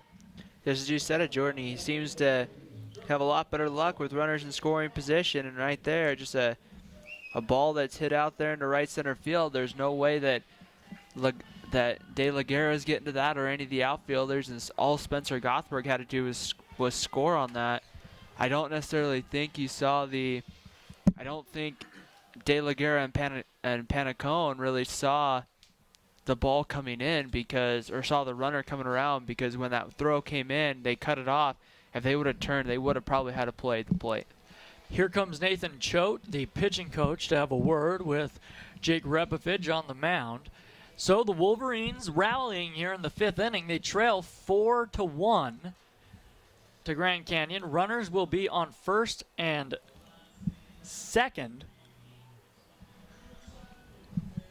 That's Schlehuber at first base, Atkinson at second. So nice job by Jordan Schlehuber's had a rough time this year at the plate, but he does pick up his 15th RBI of the season there on a hard hit ball into right center field. Gothberg was the man who scored. And we've talked about it ad nauseum, it seems, Ryan, but situational hitting paired with making the opposing ball club beat you with base hits rather than walks have been really the two Achilles heels for the Wolverines this season. But Grayson Bogdan up there now with 2 men on and a man out, looking to put the Wolverines even closer to coming back here. They trail by 3 runs in the 5th. And this is a dangerous part of the lineup that you have to be careful about if you're opposing pitchers, because you have good, I'm going to say professional hitters, Bogdan, Andrus, Kruger, Brinkerhoff. Struggling that some of them may be, but that doesn't mean they're not due for a hit, and you have to try to pitch through that in this situation. Ball missed down low. 1-0 pitch is fouled off, line foul off to the right, and it's 1 ball, 1 strike to Bogdan. Waiting on deck is the top of the order, Cade Andrus. Bogdan barely got a piece of a ball back in the 3rd inning, and it trickled down the third base line, or right there on the infield grass, and he was able to beat it out for a single. 1 for 1 today. He's hitting .280 on the year. Now, time is taken as Rebovich steps off the mound and looks back. Atkinson to second base. Schlehuber at first, Atkinson at second. Rebovich looking to get that ground ball with 1 out. 1-1 on the way. Ground ball to short. Backhanded by the shortstop Panachone. On to second. On to first. Double play. Panachone just continues to impress at second base. Made that look routine. A backhanded ball, a quick flip, and a nice turn by De La Guerra, and the Wolverine threat is over. So we head to the, 1 run on 3 hits, 1 left. We go to the top of the 6th inning, 4-1, Grand Canyon. You're listening to Utah Valley Baseball and watching Utah Valley Baseball on WolverineGreen.com.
Grand Canyon 4, Utah Valley 1 as we begin the top of the 6th inning. Ben Mauseth to lead things off for Grand Canyon, the switch hitter who will hit from the left side against Caden Schmidt. The righty on the mound will be followed by Aranda and then LaRouge, 8, 9, and 1. This one skied into left field, right at Cade Andrus, reaches up, he makes the grab in front of the track. And there's 1 out on 1 pitch. So here's Humberto Aranda hitting from the right side. Number 42 takes a practice swing. The catcher for Grand Canyon. Here's a pitch. He shows bunt, pulls it back, misses down low, a curveball, and it's 1-0. Kyle Valgartson still getting loose down in the pen. From the windup, here's the kick. Schmidt throws, swung on, line drive down the left field line. That's going to fall for a base hit. I say line drive, more of a looping liner. Bobbling it now is Andrus. The throw into second. A nice throw, but not in time. In there with a stand-up double is Aranda, the preseason all-WAC player pick. Well, apparently Ryan is shaking his head at me saying, I am confused with someone else. In my book, he was, Ryan. I picked him preseason to be all WAC. Well, I mean, that's good. The all Jordan Bianucci WAC team. I mean, you know. Hey, yeah, that's right, the all. First pitch to LaRouge is fouled off and down the left field line and hits off the banner, the Bakersfield banner there, down the left field line and in foul territory on the chain link fence above the wall. They have all the banners of the WAC baseball teams lined up there. 0-1 to LaRouge. 4-1, Grand Canyon leads. A man on second, one out. The pitch. Fastball down low, and it's 1-1 to LaRouge. This is where you don't want, I mean, you're in striking distance if you're Utah Valley. This is when you don't want to, give up 2 or 3. You want to just keep this game going the way you're doing it. You're in striking distance right now. A couple of swings, and it's a 1-run ball game, but you're also a couple of swings away from being down 5 or 6. 1-1 is chopped toward the first base side, but foul. And I'm not sure who that is over there. If I can see the first base coach couldn't quite make the pickup for Grand Canyon. I'm going to have to give him an error on that one. I liked the effort was all right, but that's a play you got to make as a first base coach. 1-2 pitch coming to LaRouge. Schmidt from the stretch, peering in. Dancing off second is Aranda. Bogdan playing behind him. Here's a ground ball, tailor-made, right to Fuller. Sidearm throw to first, and they're 2 away. Advancing from second to third on the play was Aranda. So here comes David Walker with a man on and 2 out. It looks like they gave Aranda a single, and then he advances to second on the E7. So the bobble there by Andrus there gave Humberto Aranda second base. That's interesting. I really thought he was gonna be into second. Certainly a close play had he not bobbled it. First pitch, swing and a miss by the left-handed hitter. 0-1 to David Walker. Walker singled in a run back in the second inning for the Lopes. Schmidt from the stretch. The 0-1, swing and a foul, back out of play. And the count's quickly 0-2.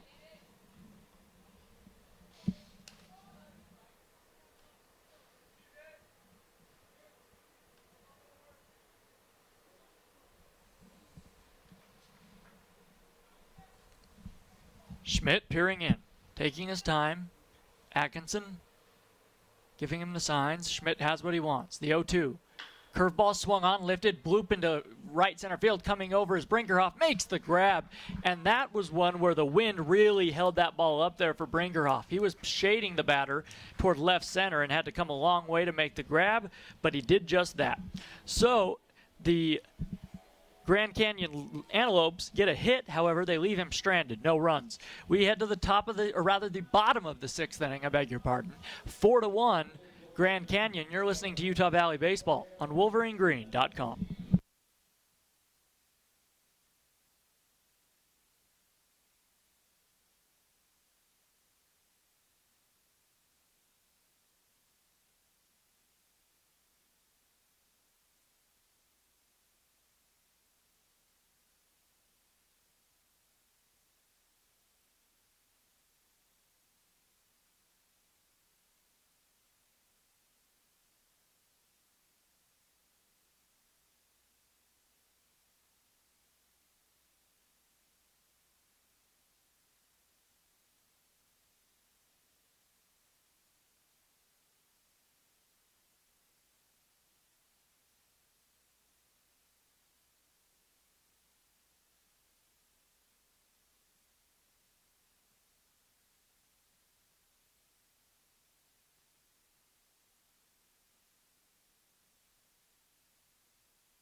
Kate Andrus to lead things off in the bottom of the 6th for UVU.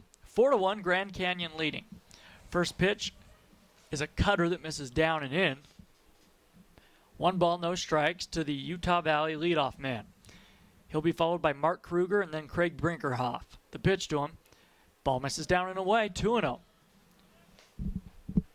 Utah Valley, 1 run on 6 hits. They've committed 2 errors in the field. Last night they committed 4 and still won the game 6-5. A mighty cut. Missing at a fastball low in the zone, and it's 2-1 to Kate Andrus. The scoreboard, the radar gun out there, read 96 miles an hour.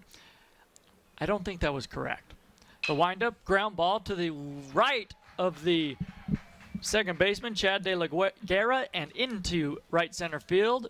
Kate Andrus, a base hit. So the Wolverines, the second and third time through the lineup, are really starting to see the ball much better off of Repovich.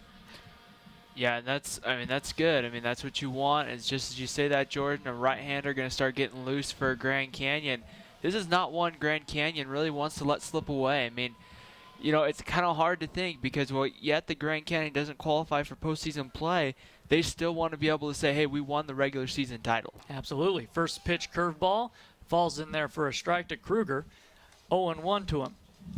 The man getting up in the bullpen, I believe, is Cameron Brendel, the righty. Kruger has had a rough time at the plate in this series. The 0-1, well, we'll wait for it as a throw over to first base. Keeping Andrus close over there. Andrus was picked off back in the first inning. Cade has stolen 11 bags this season. Leads the ball club by far. Has been caught 5 times. The pitch to Kruger, fastball, called a strike, and that one looked to be outside. Mark is not happy with that call. And it shakes his head there a little bit. That's a tough call. A great fastball, but off the plate. So Kruger in an 0-2 hole. Now a half-hearted throw over to first base. Andrus once again back in diving.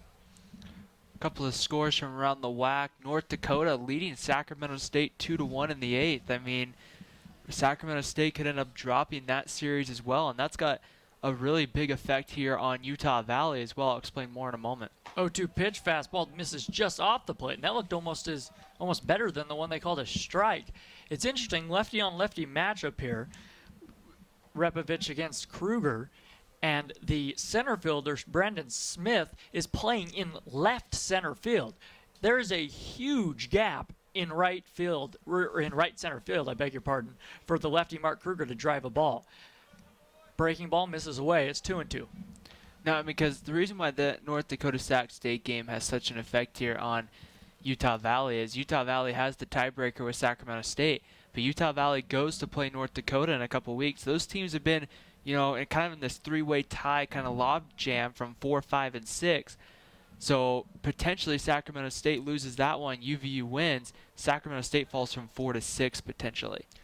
And I mean that's a huge jump to whether you're going to play Northern Colorado or you're going to play North Dakota or whoever falls in that 4 or 5 spot. Sacramento State was picked to win the conference. They won the conference last year, went to a regional, the College World Series, and they had terrific pitching last year, and it just hasn't been there as of late. A line drive, low liner, caught at first base by Bridgewater. He steps on the bag to double off Andrus, who never had a chance to get back. And just like that, the bases are empty and they're 2 away. A tough break for Mark Kruger, his first really hard-hit ball in his last 6 or 7 at-bats. Yeah, that's a hard-hit ball, and that's just called being in the right spot at the right time. I mean, great job. I mean, you can't really, I don't want to give Bridgewater a ton of credit there because it was just him being at the right spot at the right time, but great awareness to make the play and touch first base. First pitch breaking ball misses outside to Brinkerhoff, and it's 1-0. Brinkerhoff 0 for 2, flied out back in the first inning, and he bounced out to third in the 4th. 4-1 Grand Canyon, the pitch. Breaking ball misses away, and it's 1-1. Valgartson continues to get warm in the UVU bullpen. We'll see if he comes out to start the 7th, or if they allow the starter, Caden Schmidt, to head back out there. Ooh, looked like a cutter just missing low and in to Brinkerhoff. The count.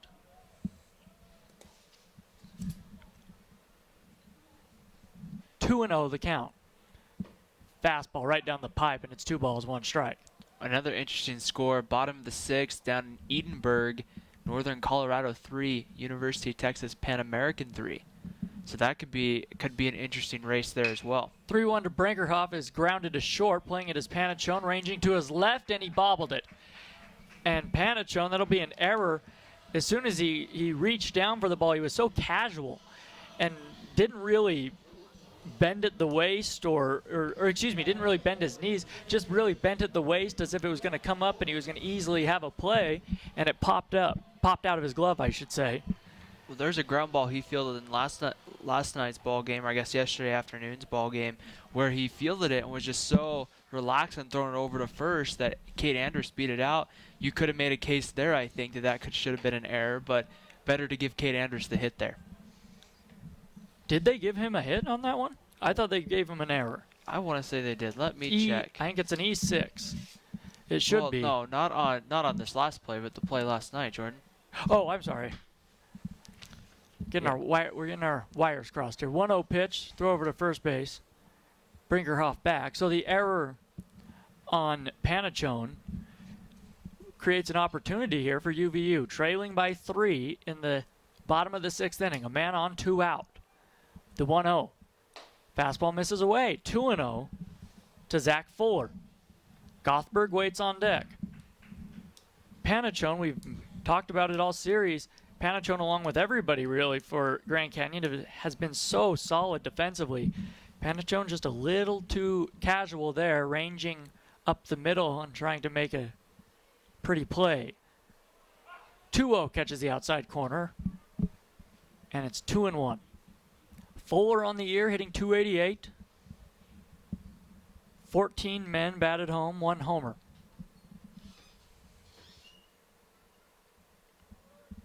The lefty Repovich from the stretch, on top. Now we'll throw over to first base, checking on Brinkerhoff once again. Brinkerhoff has stolen 2 bags this season, hasn't been caught. A gloomy, cold and windy day here in Orem. The pitch. Curveball just misses down low, about shin high, and it's 3-1 to Fuller. So Zach should see a good pitch to hit here. 4-1 Grand Canyon leading Utah Valley. A man on, 2 men out. Everybody straight away for Grand Canyon. A big hole on the right side just because Bridgewater is holding on the runner. There's a throw over. Again back in standing, Brinkerhoff.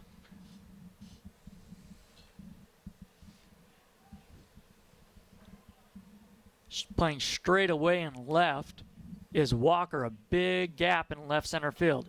Ball missed, fastball outside, and they're 2 on with 2 out for Spencer Gothberg. So the error by Panachone at short has really opened the door for the Wolverines here. The tying run will come to the plate. And we'll see how long they stick. This could very well be Repovich's last hitter. I would think they would hold Repovich in to face the left-hander Palmer Page on deck. But then I could see, because then you're going to be dealing with right-handed hitters until Mark Kruger. So it might be just kind of something to keep an eye on as well. Fastball misses away, 1 ball, no strikes. So Repovich right now having a hard time finding the strike zone. And the catcher, Aranda, somebody hollered at him from the dugout to go out and have a chat with Jake Repovich, the lefty. Repovich today has gone 5 2/3, given up 7 hits, 1 earned run, 1 walk, and 1 strikeout.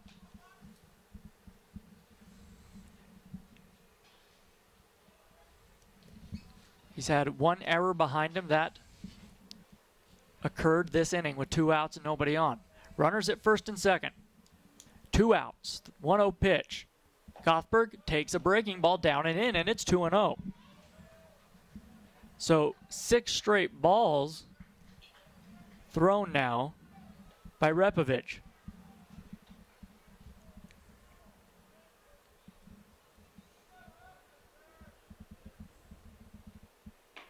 Fastball. Whoa, a generous call on the outside corner again. Strike one. But we've seen that strike called really all series by all three umpires. That's Dan Payne behind there today. They've all called the outside strike. 2-1 pitch on its way. Fastball, strike two. This one on the inside corner. That one painted it. And it's 2 balls, 2 strikes to Gothberg. 2 men on, 2 men out. Deuces are wild. Palmer Page waits on deck. He would hit. Should Gothberg reach? The pitch. Fastball high and away, and the count runs full. That's a tough pitch that Repovich has to come with because he's going to have to come, I would think, over the plate here. He doesn't want to walk Gothberg, but the runners are going to be on the move, both of which have pretty good speed. So good pitch over the plate. If Gothberg can find a gap somewhere, would have a chance probably at scoring Fuller from first. And now a ball gets away from the UVU bullpen and time is taken. Just to add to the drama here, a little to the build-up. A good-sized lead at first for Fuller. At second, the runners take off. Ball is fouled away, and we'll do it again. So Fuller, a good-sized lead at first. Gothberg, a pretty good sized lead at second base. And your point made exactly, Ryan. If they take off, a base hit into the gap would clear the bases most likely. Well, they're not being held on with 2 outs. So Fuller, he's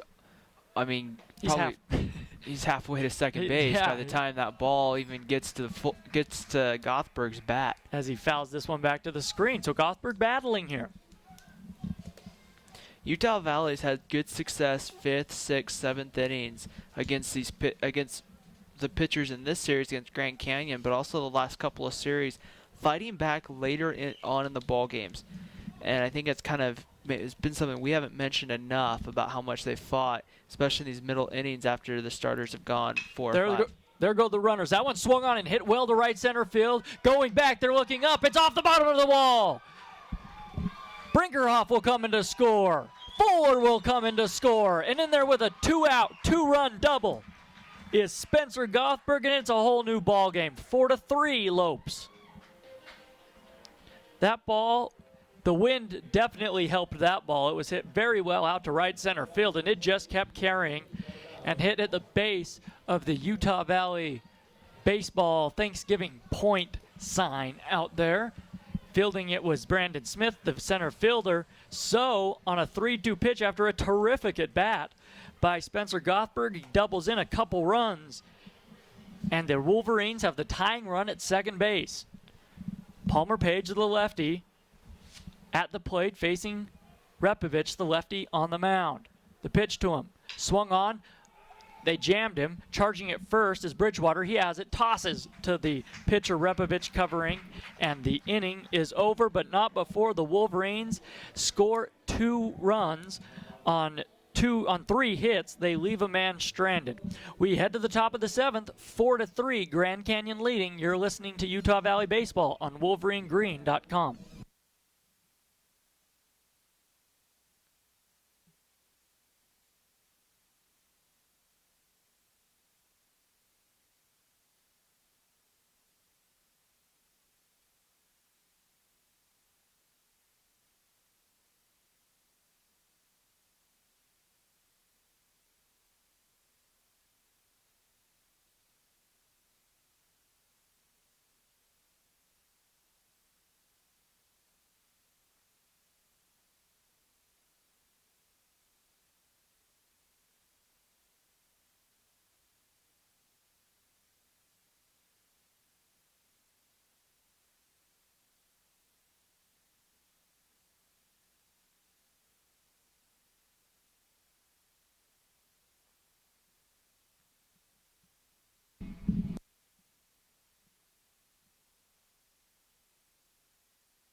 We head to the top of the 7th inning, 4-3, Grand Canyon leading Utah Valley.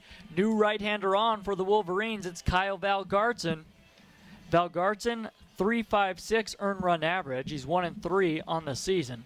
This will be his 18th appearance. He's pitched 30 and a third innings, walked 10, struck out 15.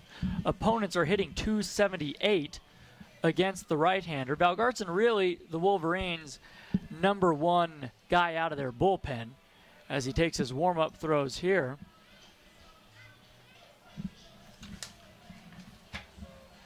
Valgartson, 6'4", 225 pounds. He's a junior out of Provo.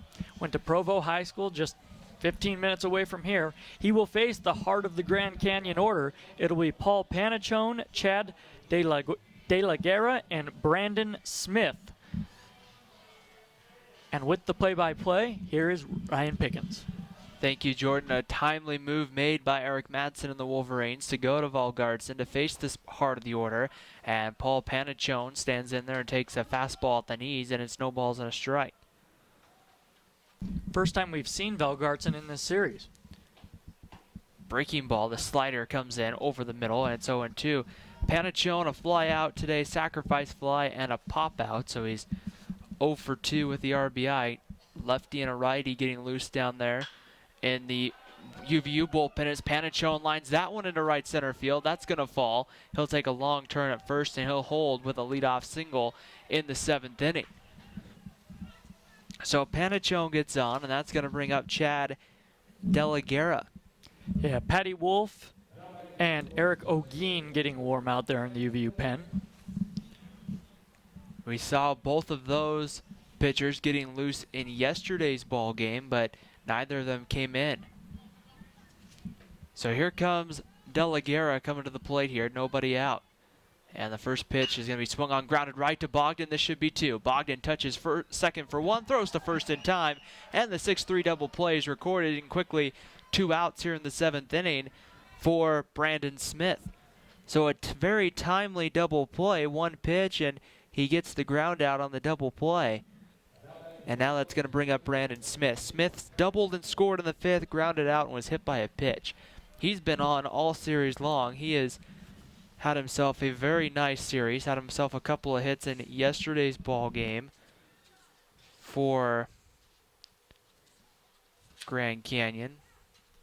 And the first pitch is low and on the outside corner for a called strike.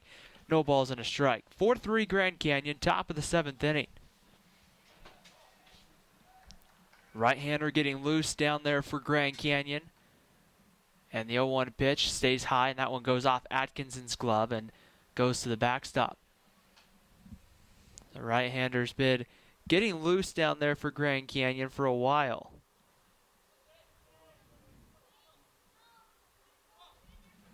One ball, 1 strike to count. Valgartson winds and delivers home. That one low for a ball, and it's ball 2. Cameron Brendel, like Jordan said, the junior from Anthem, Arizona, and Glendale Community College, the right-hander getting loose in the pen. As Valgartson set with the 2-1 pitch, that one misses low and away, ball 3, and the count moves to 3 balls and a strike on Brandon Smith. Valgartson brought that last fastball in at 87 miles an hour. Valgartson working from the right side of the rubber on the pitcher's mound, winds and delivers home, and then drops that one in there at the knees, and the count goes full, 3 balls and 2 strikes with 2 down here in the 7th. Outfield playing pretty deep. Andrus just a couple of steps off. Brinkerhoff now going to move into straightaway center field. 3-2 pitch, misses low, ball 4. And a 2-out walk given here to Brandon Smith. The 3rd time today he's been on base for Grand Canyon. And now Garrison Schwartz is going to come to the plate. Schwartz had an RBI double, a single, and also a ground out way back in the 1st inning. So a couple of hits for Schwartz, the freshman from Chandler, Arizona. Pickoff move is going to get off the glove of Gothberg. Going down to second is Brandon Smith, and he is going to get there.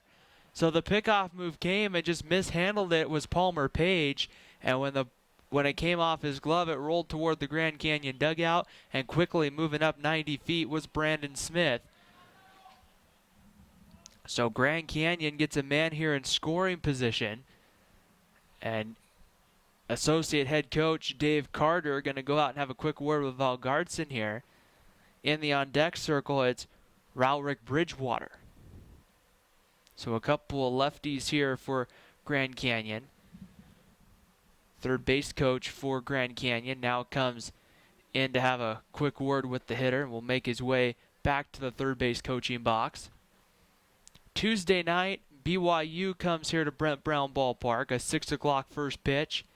Weather should be nice, sunny, and warm for that one. And then next weekend, a Friday, Saturday, Sunday series with New Mexico State. The Aggies come to town before Utah on May 5th, and then the home season for the Wolverines comes to an end. No balls and no strikes as Schwartz will stand back in. The visit to the mound over with. Valgardson sets, kicks, and delivers, and that one right on the outside corner for a called strike, and it's no balls and a strike to Schwartz. Brandon Smith getting down to second. They're going to charge Kyle Valgardson there with an error on the throw. No balls and one strike. Valgardson taking his time here, getting set on the mound. Jake Atkinson gives him the sign. The 0-1 pitch comes home. That one blocked in the dirt by Atkinson, and it's 1 ball and 1 strike. 4-3 Grand Canyon. Top of the 7th inning, 2 down. Brandon Smith, the runner at second base, gets his lead. Valgardson kicks and delivers. That one swung out by Schwartz and hit to left. Andrus coming over. It's going to hold, and Andrus is there to make the play, and the top of the 7th comes to an end. So a hit and a walk, but no damage done. We head to the bottom of the 7th here at Brent Brown Ballpark. We're going to stand and stretch. When we come back, Utah Valley's coming up. It will be Jake Atkinson to lead it off on WolverineGreen.com.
Bottom half of the 7th inning here at Brent Brown Ballpark. The Wolverines coming up, and they'll face a new pitcher, number 22, Cameron Brendel, the 6'2", 215-pound junior from Anthem, Arizona. Went to Boulder Creek High School and played at Glendale Community College.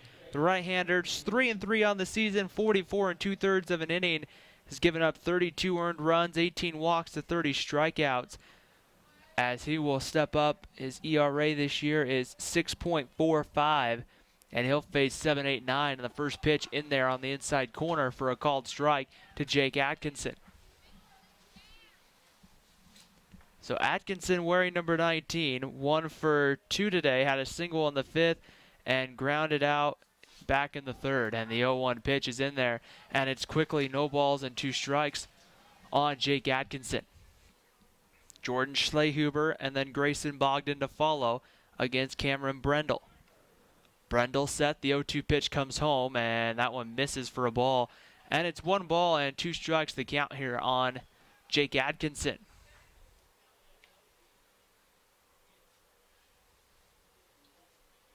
Outfield straight away, all the way around the infield, everything pretty straight. The 1-2 pitch. Atkinson takes a called strike 3 that was well off the plate. From my vantage point here, that was in the other batter's box, but nonetheless called strike 3. And with 1 out here in the inning, Jordan Schlehuber is going to come to the plate. That is a very I'm not going to lie, that is a very generous strike 3 call, and with 1 out, Jordan Schlehuber is going to come to the plate. Schlehuber takes the first pitch just above the belt for a ball, and it's 1 ball and no strikes to count.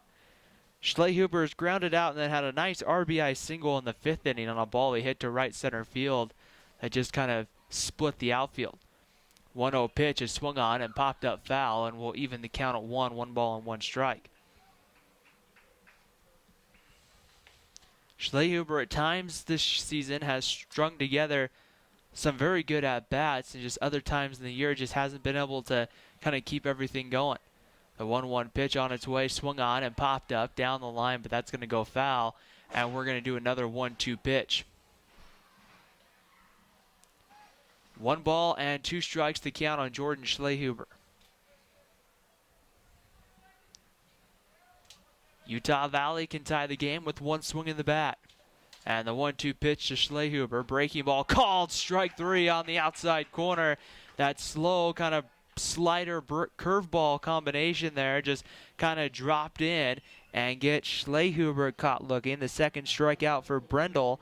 The second out of the 7th inning. And here comes Grayson Bogdan. Bogdan grounded into a double play back in the 5th and singled back in the 3rd. He'll look to try to start something here with 2 outs. Bogdan, no home runs, 12 RBIs on the season. And the first pitch is swung on ground to 3rd. Good stop by Mazeth. His throw across the diamond in time. And a 1-2-3 inning here in the 7th. Here as we have a 4-3 lead for Grand Canyon. It's Grand Canyon 4, Utah Valley 3. You're watching Wolverine Baseball on WolverineGreen.com.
Back here, top of the 8th inning on WolverineGreen.com. Pinch hitting here. It's number 5, Brian Kraft, a junior from Eagle, Idaho.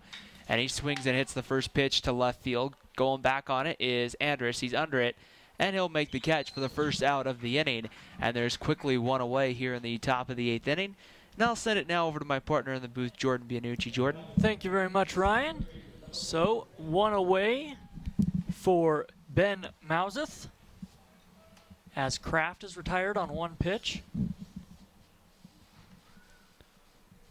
Valgartson back in there in relief for UVU. First pitch, fastball in the inside corner, strike 1 to the left-handed hitting Mazeth. Mazeth 0 for 2 today. Here's a little 1-hopper to Bogdan in the hole, throws to first. A great throw, but not in time. Beating it out was Mazeth. The ball was just hit slowly enough. 1 hopping to the right of the shortstop, so he beats it out, an infield single. 1 on, 1 out here for Grand Canyon. They lead at 4-3. Wolverines have 6 outs to work with to come back in this ball game and try to win this series. However, they need to keep it close. A man on, a man out. Here's the right-handed hitting Aranda. Bent at the knees from the right side, even stance. Ball misses down and away, 1-0. Patty Wolf and Eric O'Gein, the right-hander, continue to get warm in the UVU pen. Valgartson in on in relief, I beg your pardon, for Caden Schmidt, the starter. 1-0 pitch, misses down and away, and it's 2-0. Schmidt went 6 innings, gave up 4 earned runs on 9 hits, walked 1, struck out 2. Valgartson working from the stretch, checks the runner, now throws over, ball in the dirt, not quite in the dirt, very low, but a nice grab in any event by Palmer Page, holding on Mouseth over there. Fastball swung on, line drive, base hit into left field. Charging is Andrus, holding at second is Mouseth. In there with a single is Aranda, and that turns the lineup over. And Grand Canyon right now really is looking to just put this game out of reach and create a difficult task for the Wolverines. 1 out, 2 men on. And we'll see how long Valgartson will last, and not very much longer. Here comes Eric Matson. He's yet to make the call to the bullpen, and he does. It will be the lefty, Patty Wolf, coming in. So we'll take a break here on WolverineGreen.com, have the numbers for Patrick Wolf. When we come back, 2 men on, 1 man out in the top of the 8th. Grand Canyon leading Utah Valley 4-3. You're listening to Utah Valley Baseball on WolverineGreen.com.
Here on Wolverine Green, pitching change in the top of the 8th inning. Patrick Wolf, the left-hander, the sophomore out of Reno, Nevada, will take over. As so far on the season, Patrick Wolf at 10.07 ERA, 1-5 in 22 1/3 innings. Started the season off as the Sunday starter, but we haven't seen a ton of Patrick in those last about month and a half or so. He'll come over in relief here, though, in this outing. 20 walks to 10 strikeouts.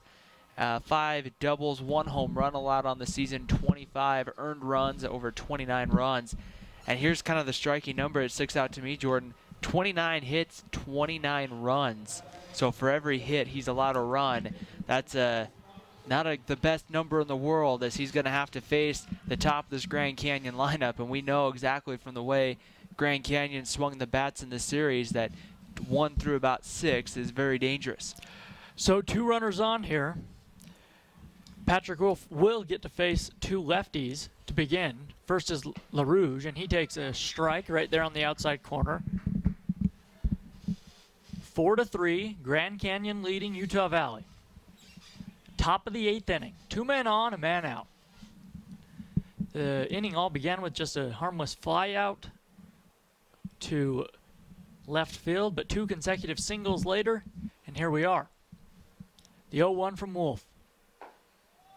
Fastball misses down and away, and it's 1-1. LaRouge is 1 for 4. He singled back in the 2nd inning. He's grounded out to short twice, bounced out to second once. Bogdan, the shortstop, playing behind the runner at second base. That's Kraft out there. Excuse me, that's Mauseth out there. At first base, Aranda. The pitch. Curveball that broke a little high, but holy cow, that was an incredible breaking ball at 68 miles an hour. That one had a drop of about 2.5 feet, it looked like, from up here. And that's one thing that the Grand Canyon hasn't seen. They saw Jackson Kofor last night, but they haven't seen a ton of lefties in the series, and they haven't seen a lefty that can bring the fastball up into the mid-80s and then drop that breaking ball into the low 70s. So that's kind of something to keep an eye on here that you're going to see here from Patrick Wolf. Indeed. He checks the runners. 2-1. Runners take off. Little liner to second base. Bogdan has it. Will come and walk over to second base.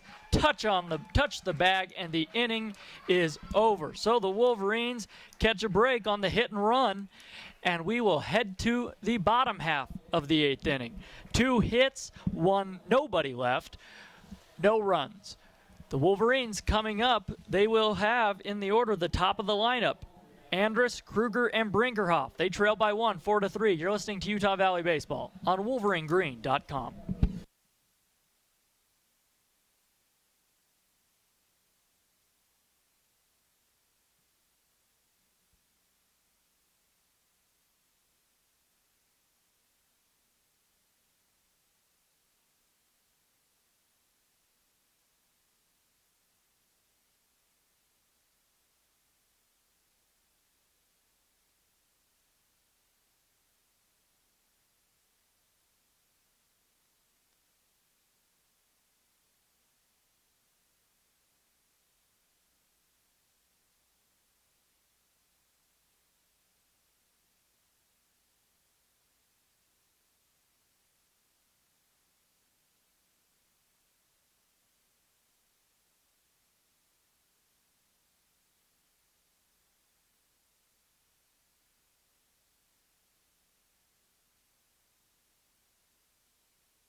Bottom of the 8th inning, defensive change for Grand Canyon. Greg Sines, the freshman from Phoenix, Arizona, comes in to play first base, as it was Rurik Bridgewater who in the bottom half of the inning got pinch hit for by Brian Kraft. So Sines just comes in for Kraft in this situation as Cade Andrus stands in. First pitch to Andrus, line drive, fouled on the third base line. He hit that one very hard, but 10 feet or so foul. No balls, 1 strike the count to him. Cade has the power to tie this game. He's hit 4 homers this season, knocked in 29 men. The pitch to him, 0-1, slider misses away. 1 ball, 1 strike.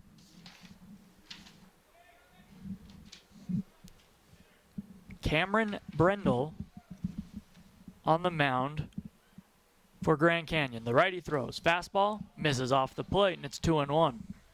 Outside there. That one not close enough to be called a strike. All series long, we've talked about. We've seen that outside pitch, maybe a couple inches off the plate, called a strike. That one too far. 2-1 pitch on the way.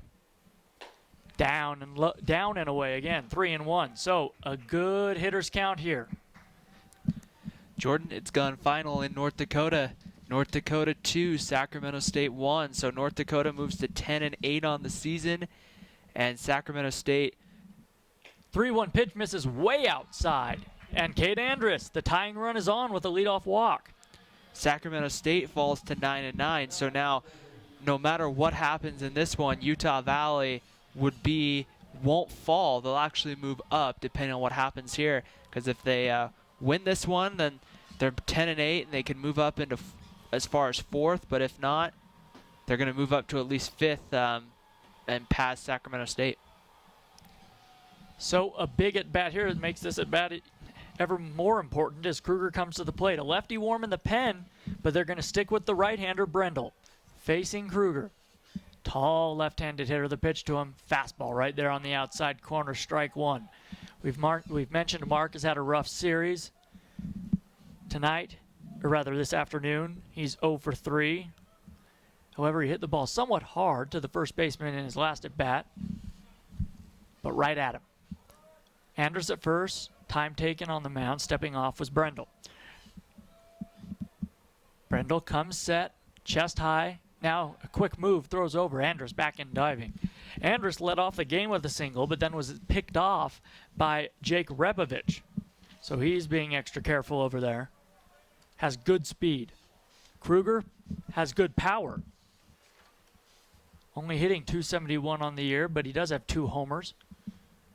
And with the wind blowing out, he could put the Wolverines ahead with a long ball. Pitch out. Andrus wasn't going anywhere, so the count's 1-1. And that really helps out Mark Kruger because he's fallen behind in a lot of at-bats as far as counts go in this game. So in the series, I beg your pardon. So the 1-ball, 1-strike count, an advantage for Mark here. They give him a ball on the pitch out. Brendel peers in.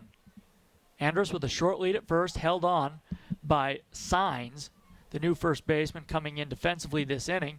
Back in diving now as a throw over to first base. Nobody out, a man on. Bottom of the 8th, 4-3 Grand Canyon. The 1-1. Swung on and sliced foul and out of the ballpark off to the left side, and the count's 1 ball, 2 strikes. On deck is Craig Brinkerhoff.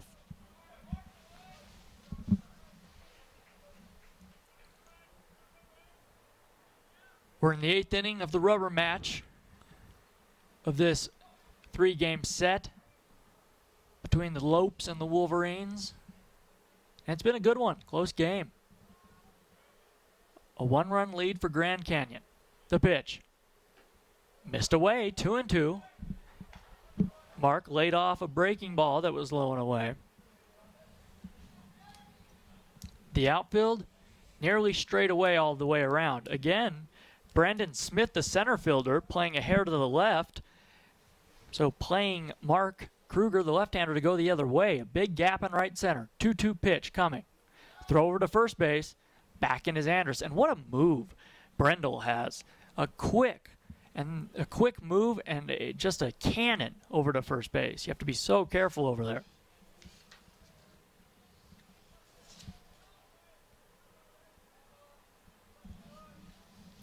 Andrus with a short lead. Brendel comes set. He throws. 2-2. Line foul down the right field line, and it'll trickle in or roll into the Grand Canyon bullpen, where that lefty's still getting warm down there. Can't quite see who it is. Brendel on the season does have 1 pickoff over there. Grand Canyon with 8 now on the season, with the 1 that they got on Andrus back in the first. Double play depth all the way around for GCU. Mauseth off the third base bag and a few steps behind it. The pitch swung on and again fouled back. So Mark Kruger battling here. 2 balls, 2 strikes, the count to him.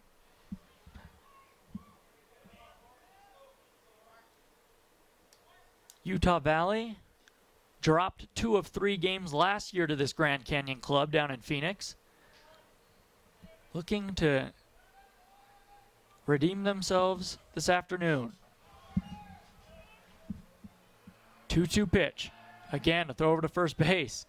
Andrus again back in diving. He's 2 or 3 steps off the bag, but that move is so quick by Cameron Brendel. He has to be careful. Everybody deep in the outfield. Nobody out, a man on in the 8th. Throw over again. A hard tag slapped on by Signs, but Andrus back in again. Now he's on his knees and taking a minute to get back up. I don't know if he's just exasperated with all the throws over there, but he seems to be all right. Here we go. 2 and another throw over to first base. It seems like Brendel, these last couple throws are starting to put him up the line, and something to keep an eye on. You want to get the guy moving back to the bag, but you don't want to throw it so hard that you miss your first baseman. You don't want to give Cade Andrus 90 feet here as the tying run. Exactly. Throw over, they almost got him. Holy cow. Cade Andrus barely got back diving in head first. So what, Ryan? I'm not sure if is that what 4 or 5 throws can right in a row. I want to say 5, and you know, it's just one of those things. I don't want to say slowing the game down. I mean, it'd be different if they weren't close to getting them, but they're almost getting them as they throw over again. And it gets by him down the right field line. Andrus will head to second base. He's going to round second. He's going to head for third. He paused. Here comes the throw. It is not in time. So the tying run is 90 feet away for Utah Valley. After 7 consecutive throws, Brendel finally throws one down the right field line instead of focusing on the hitter, Mark Kruger. So that's huge. And now they're actually going to call that, they're going to give an error to Greg Sines, saying he should have come up with it. Which I can see, because Sines has it. It goes right off his glove. I mean, it was put in a spot where Sines should have came up with it. But yeah, I love the point you made. Sometimes you pay too much attention to that base runner. Now instead of him just even if he tries to steal second base and he gets down to second, but now you have him 90 feet away with nobody out, you can score him several different ways. Swing and a miss. He struck him out. So Kruger, the second strikeout of the day, his struggles continue. But here comes Craig Brinkerhoff, the 3-place hitter. The infield has moved in, and now here comes I believe that's the pitching coach, Nathan Choate, to have a word with the righty on the mound, Brendel. Andrus, 90 feet away from tying this game. Kruger just struck out for the first out of the inning. The Wolverines do not need a hit to tie this ball game. A fly ball to just middle deep out in the outfield would score Andrus. He has great speed at third. The Wolverines trailing 4-3, and they did. They changed the error there, Ryan, to an E1. So they give the error, rather, to Cameron Brendel, who threw it away. Which might be, I mean, a little more favorable to Sines there, because even if it hits you, I mean, they always say in football, well, if it hits you in the hands, you should have had it. Baseball is a little bit different, especially in that case where he's, has one foot on one side of the bag and the other, and he's got this base runner to worry about. It's not just as simple as, it hit him in the glove, he should have came up with it, when you're having to reach around people. I mean, you don't want to step on Andrus in that situation or do anything like that. So the infield will come in here, trying to prevent the tying run from scoring. Andrus at third. Here's Brinkerhoff, the right-handed hitter. Curveball, strike one, a beauty. Swept in there. Brinkerhoff could just lift one to the outfield and tie this ball game on a sacrifice fly, or a bloop over the head of the infield playing in. They say when the infield plays in, your average goes up by 50 points. There's a fastball and a swing and a foul back to the screen. I think that would have been called a ball. It was a little low and away, but Brinkerhoff, being aggressive, went after it, and it's 0-2. Go ahead. It's a big situation here for Utah Valley, and really you look at the stat line on Craig Brinkerhoff, and you're not going to go, ooh, this is impressive, but he's still a good hitter, and he's definitely turning on at the right time. 0-2 pitch is a breaking ball that misses just outside, a curveball at 72 miles an hour. Brinkerhoff thought about it, but wisely resisted. The Wolverines trail 4-3 in the 8th. 1 out. Andrus at third base. 1 ball, 2 strikes the count to Brinkerhoff. Brendel, the righty on the mound, comes set. He delivers. Check swing outside, and it's 2-2. So Brendel trying to get Brinkerhoff to chase there. That ball was 3 feet outside, and Brinkerhoff barely checked his swing. He really wanted to go after that one. I wouldn't have been surprised with the appeal down to first had they called him out on strikes there. A little too close for comfort there for Craig Brinkerhoff. 2-2 pitch. Swung on, chopper to shortstop, going on contact. Andrus, the throw home. He is out. They tagged him on the back thigh. He tried to jump over the tag instead of sliding, which may have actually been a wise move by Andrus, but he's thrown out. And that is where the go on contact practice really comes back to bite you. Now you don't have a runner in scoring position. A nice play by the shortstop, Panachone, who went right to the plate. A nice tag by Aranda, and just like that, there are 2 outs. And on the fielder's choice, Brinkerhoff reaches first. Here's Zach Fuller. Andrus, an interesting decision to jump over the tag. The throw had beat him, though, by a good 2 or 3 feet. So I think actually probably a good move. Fastball in there for a strike to Zach Fuller.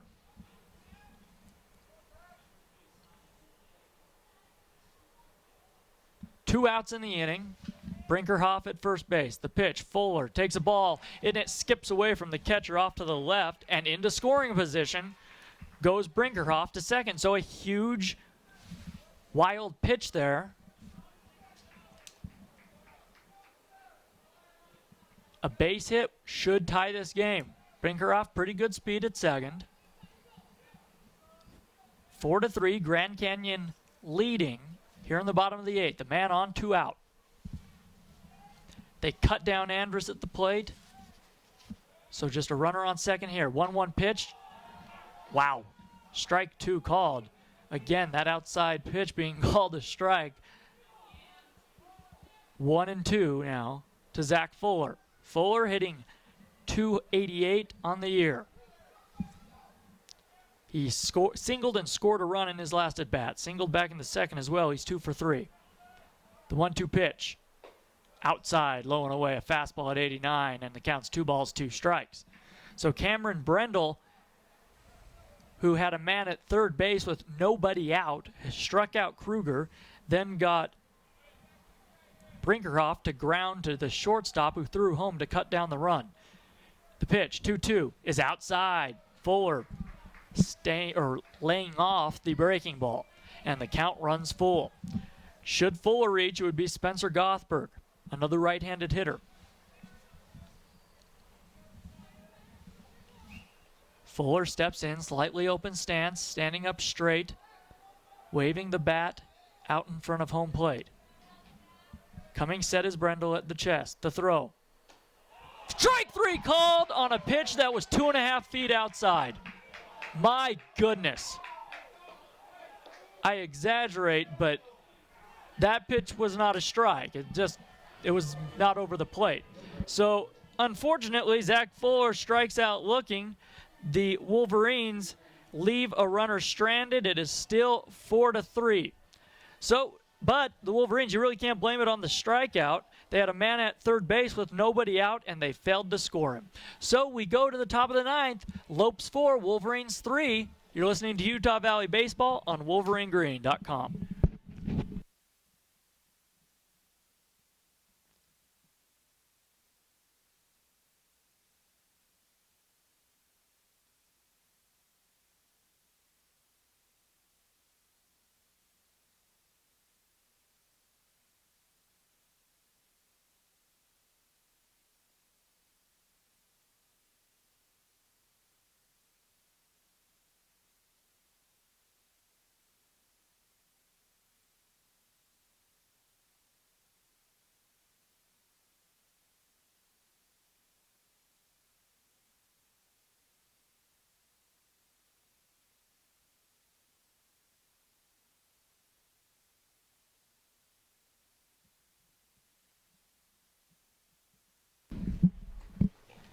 Top of the 9th inning at Brent Brown Ballpark. Patrick Wolf back out there for the Wolverines in relief of Valgartson and the starter Caden Schmidt. The lefty Wolf will face the 2, 3, and 4 hitters for Grand Canyon.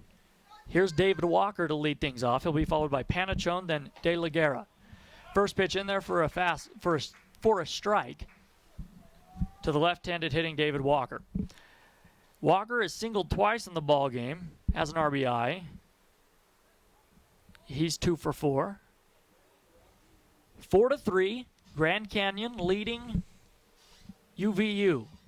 From the windup, the pitch, Wolf misses with a breaking ball away. It's 1-1. And we were talking in between innings, Ryan, and that last strike called by the home plate umpire, Dan Payne, was just not good. I mean, a favorable call if you're a pitcher, but there's nothing you can do with that as a hitter. 1-1 curveball falls in there for a strike, 1-2. Even if you're in the box, and I know you can't see this at home, but if you were just to lean as far out and throw your bat out there, even if you make contact with that, you're hitting a ball 2 feet, and then you have to try to run on that. And 1-2 is popped up, shallow center field, giving chases fuller. Grayson Bogdan, the shortstop, calls him off, and makes an over-the-shoulder grab. And there's one away in the ninth. So Patrick Wolf off to a nice start here in his second inning of work. Gave up a couple hits in the eighth, but his job right now, keep this a one-run ball game. Yeah, that there's one thing. A pitcher strike is one thing, and that's really, it's just a couple inches off the plate maybe. That ball was a foot outside. That was in the other batter's box.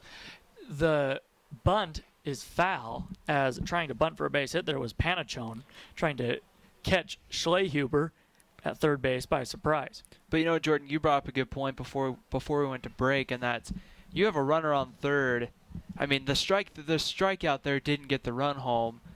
It was, I mean, the ground out that didn't score Andrus from third that, you know, some maybe could have questioned whether he should have ran on that or not. But, you know, that's what didn't get the run home from third. Not a bad call. So one strike pitch catches the outside corner. It's 0-2, and they had the contact play on, and you're trying to score that run. So it's really, you can debate whether you have the contact play on there, but I think you do, because you're down one run and you're trying to get that run home. That ball was hit so hard to shortstop that they just had enough time, as a ball misses, it's 1-2, to cut him down at home plate. If it's hit any slower, I think Andrus scores. But again, you go back to that point. There's a runner at third with nobody out, and you can't score him. It's hard to complain about a strike call. Ball misses away, breaking ball, and the count is even at 2 balls, 2 strikes to Panachone. And you notice, I mean, head coach Eric Madsen didn't pop out of the dugout and go talk to the umpire about the call. So, I mean, it's just kind of one of those things. Sometimes you just don't get the call. I mean, it happens in sports all the time. You want to get every call, and you want every call to be 100% right. But at the end of the day, you know, 1 ball or 1 strike, 99.9% of the time isn't going to cost you the game. 2-2 curveball misses high and away, and the count is full to Panachone. The right-handed hitter, an open stance, standing up straight, swings and pops this one up right side, but out of play and onto the rooftop. You notice, Jordan, I did leave out that 0.01% chance that it could happen somewhere in the world of baseball. We've seen bad calls before that have led to other things.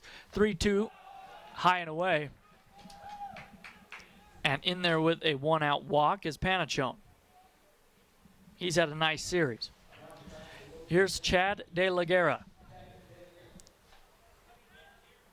De La Guerra was picked to be a all-WAC player at the beginning of this season. In fact, he was, I believe, picked to be the WAC Player of the Year coming in.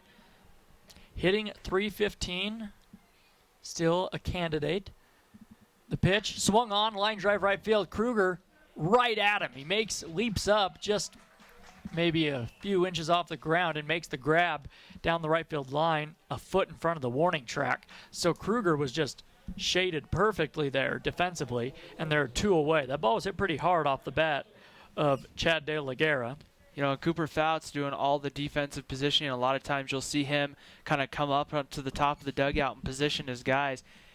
I don't know how many times we've seen it, Jordan, in the last couple of years where a ball's been hit right out of Wolverine after he's come out and made some sort of adjustment. I mean, the amount of time and the amount of accuracy that Cooper Fouts is able to direct the outfield alignment especially is just incredible. Indeed. Here comes the new pitcher. Eric Madsen's going to make a move. We'll have who it is and the numbers on him when we come back. I believe he's going to bring in the right-hander to face Brandon Smith. I just can't quite see who it is yet.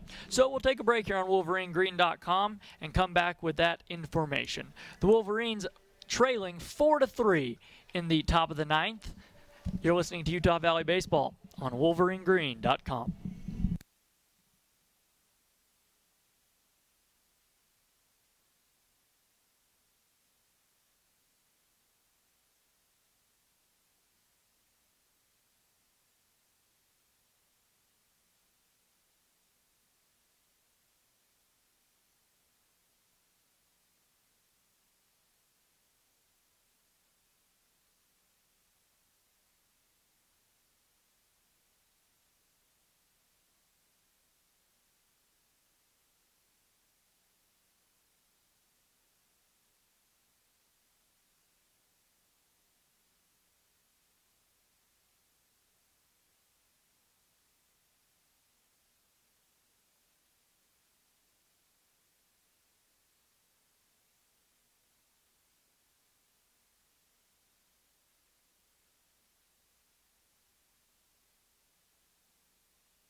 Top of the ninth inning here at Brent Brown Ballpark. Grand Canyon has a man on first with 2 outs, and Eric Madsen elects to go to the bullpen.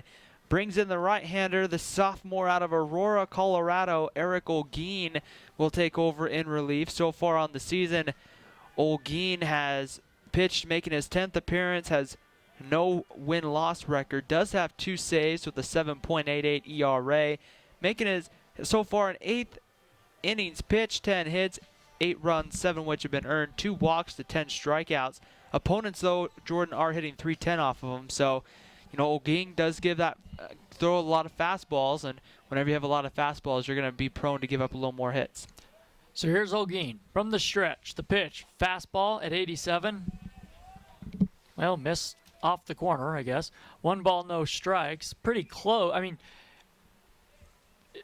I don't have a problem with that being called a ball, but it's in a usual just isolated situation, but that's been inconsistent. And Olguin, trying to pick off the runner, throws it down the right field line. Giving chase is Page down. They're heading to third as the runner. He may try to score. Nope, they're going to hold him up at third as that ball rolled all the way down, almost all the way to the corner near the bullpen down the right field line. And with 2 outs now, Panachone is 90 feet away. So an E1 from the throwing error from Eric Olguin. But it doesn't matter. 2 outs, if you're Eric Olguin, it doesn't matter, I mean to say, because you just need to focus on getting this guy at the plate. Yeah, that's the thing. 4 more errors today. The Wolverines had 4 errors last night. It's going to be hard to win games when you're giving the other team second and third chances via errors. The 1-0 pitch coming to Brandon Smith. Swings and lifts it foul off to the right. It's 1-1.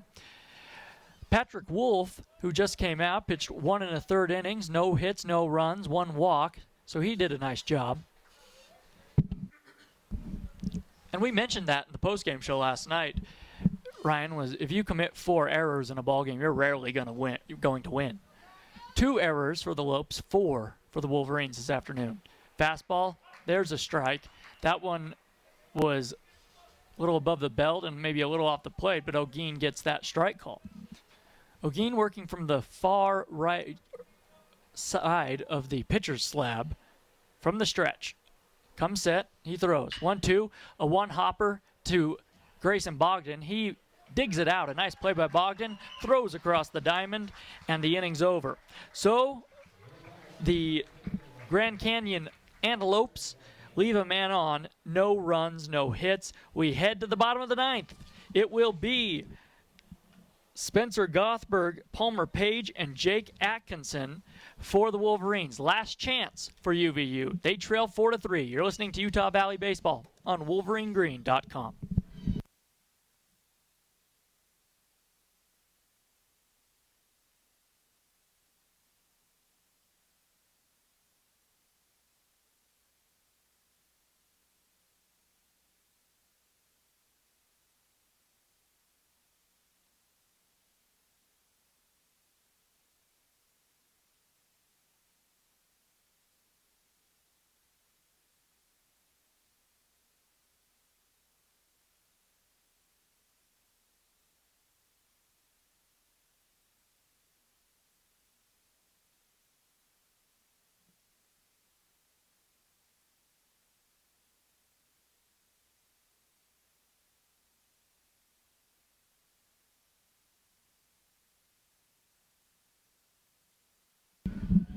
Bottom of the 9th inning. 4-3, the Wolverines trailing. Grand Canyon in Game 3 of this 3-game series on a cool Sunday afternoon here at Brent Brown Ballpark. Out on the mound is Cameron Brendel, the relief pitcher who came in the 7th inning and has pitched well for the Lopes. First pitch to Gothberg, up and in. It almost hit him. Fastball at 87, and Gothberg leaned back and out of the way. 1 ball, no strikes. Wolverines need base runners. The tying run at the plate here as they trail by 1. The pitch. Fastball right there on the outside corner, strike 1. Spencer Gothberg has had a nice day at the plate. He did ground into a double play, but other than that, he's had a single and he's doubled in 2 runs. The 1-1. And that came up and it hit him, a curveball. And just like that, the tying run is on for the Wolverines. And you have to kind of wonder here if maybe Eric Madsen won't pinch run with Gothberg here. He does have like Andy Perkins and that on the bench that may have a little more speed. I don't see any move yet, so I have to think Gothberg's going to stay in there. But maybe if they get a runner on second base or something like that, they might consider the pinch runner. Gothberg really not slow, but no, definitely not the fastest Wolverine out there, but okay speed. And I beg your pardon. Palmer Page will be the hitter, a left-handed hitter. A lefty is getting warm, 2 lefties, in fact, in the bullpen for the Lopes. And a trip to the mound here by the catcher and half the infield, they may be stalling for time. They may want to bring in that sidearm lefty. And I think we are going to have a pinch runner at first because Eric Madsen just came out and talked to the home plate umpire and pointed to first, and it looks like Seth Rainier is getting the helmet on. He's going to come into pinch run. So Rainier, who has tremendous speed, will come in. The catcher for UVU got the start yesterday, and pinch run here in the 9th. So Spencer Gothberg did his job. He got on after getting hit with a curveball that didn't break right in the back. So the Lopes are not going to go to the bullpen here. They're going to stick with Brendel.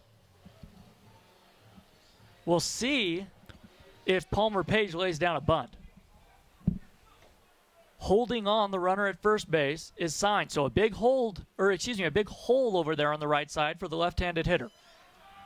From the stretch, Brendel comes set, he throws, he does bunt, and he popped it foul onto the screen, onto the net, and it'll fall through into the grandstand. So Palmer Page not being able to get that bunt down. 0-1 to him. Fundamental idea, if you're going to bunt, get that bat down on the baseball, bunt it almost straight into the ground. Easier said than done. No balls, 1 strike. Playing in at third, maybe 15 feet off the third base bag is Mazeth, about even with the grass. Middle infield, double play depth, straight away in the outfield. Here's another bunt, and it's perfect. Right back to the pitcher. He's going to go to second, and he gets the lead runner. I judged that ball much too soon. It came off the bat way too hard from Palmer Page. I thought he had laid down a nice bunt in between the pitcher and the catcher, but that thing just kept rolling.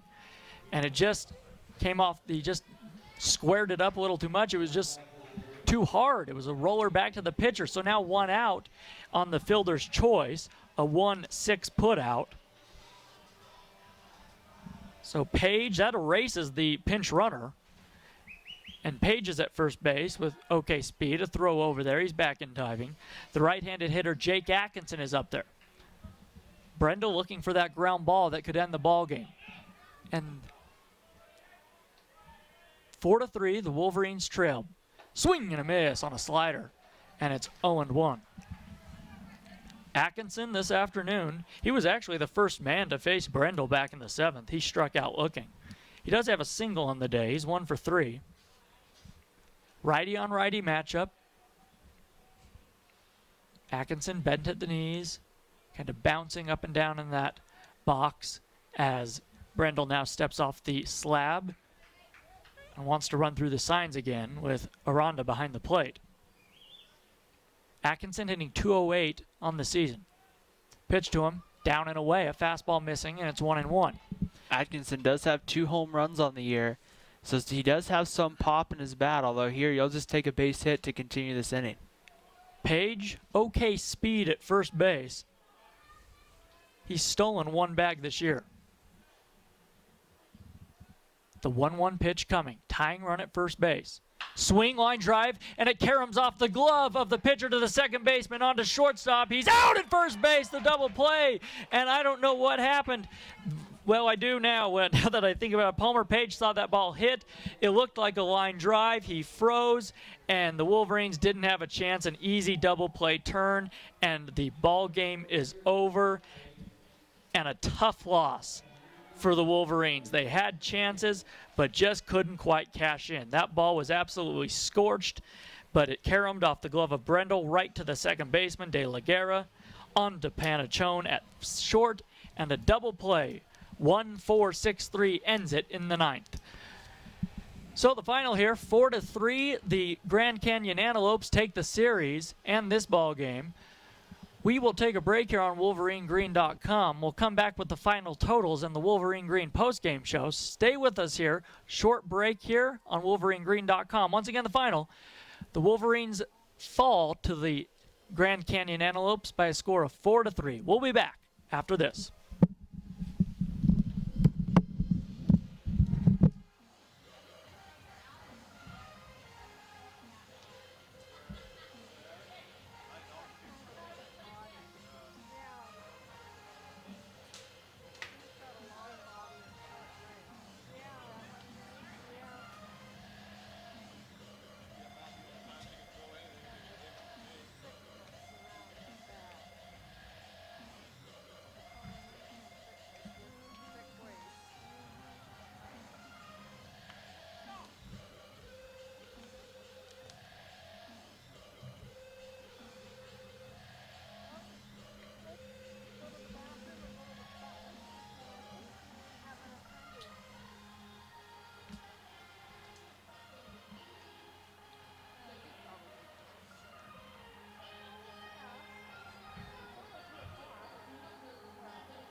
Welcome into the Wolverine Green post-game show. I'm Jordan Bianucci alongside Ryan Pickens. After Utah Valley falls to Grand Canyon in what was an exciting ball game, Grand Canyon 4, Utah Valley 3, the final. And Ryan, UVU had their chances, but just couldn't quite cash in. They had a couple of different chances. I mean, obviously, 5th and 6th inning, they score runs, they leave men on base, and you know, it's easier said than done when you have that one run on the scoreboard to say, well, you know, where did we go wrong today? But really, it comes down to those opportunities, and I really think of that one in the 8th. Runner on third, nobody out. You know, Mark Kruger strikes out, and then you get the ground ball to cut Andrus down at the plate. It's those little things right there. Any other spot where that ball is hit by Craig Brinkerhoff, whether it's up the middle, whether it's a fly ball in the outfield, any other spot, that's a tie ball game. But it's just one of those situations when it happens. And in baseball, it happens sometimes where you just don't get that roll. I mean, Brinkerhoff hit a ball hard, just hit it a little too hard. It's probably the one time, Jordan, you're going to say, why'd you hit the ball so hard? Because every other time you want the hard hit ball. But really, when you take a look at it, I mean, you look at these final box scores, there's just one of those days today where just left men on base. I mean, Utah Valley only left 4 men on base. Any one of those other base runners come in to score, it's a whole different ball game. Absolutely, and you look back, the Wolverines began the ballgame 2 consecutive innings. They had the leadoff man on and couldn't advance them to even into scoring position. The final totals, look here. Jake Repovich gets the win for Grand Canyon. He improves to 7-2 on the season. What a year for Repovich. Caden Schmidt falls to 0-4, and Brendel gets the save, and he earned it. It's his first save of the season for the Lopes. And Caden Schmidt, I mean, 6 innings, 9 hits, did give up the 4 runs.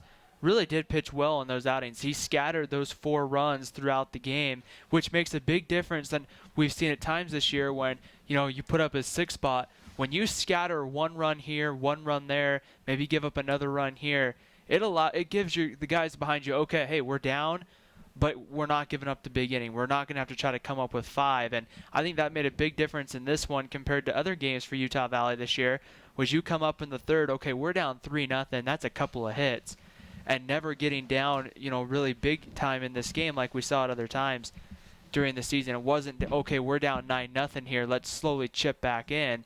And it's just one of those things that makes a big difference when you have a pitcher out there that's not going to go out and give up a 7 spot. Oh, absolutely, and that's why this loss is tough to take, but at the same time, you want to take away the positives. The pitching it was terrific. You gave up 4 runs to a good offensive team, and if I had to choose what really stood out to me in this ballgame was the bullpen. Kyle Valgartson, Patrick Wolf, and Eric O'Gean.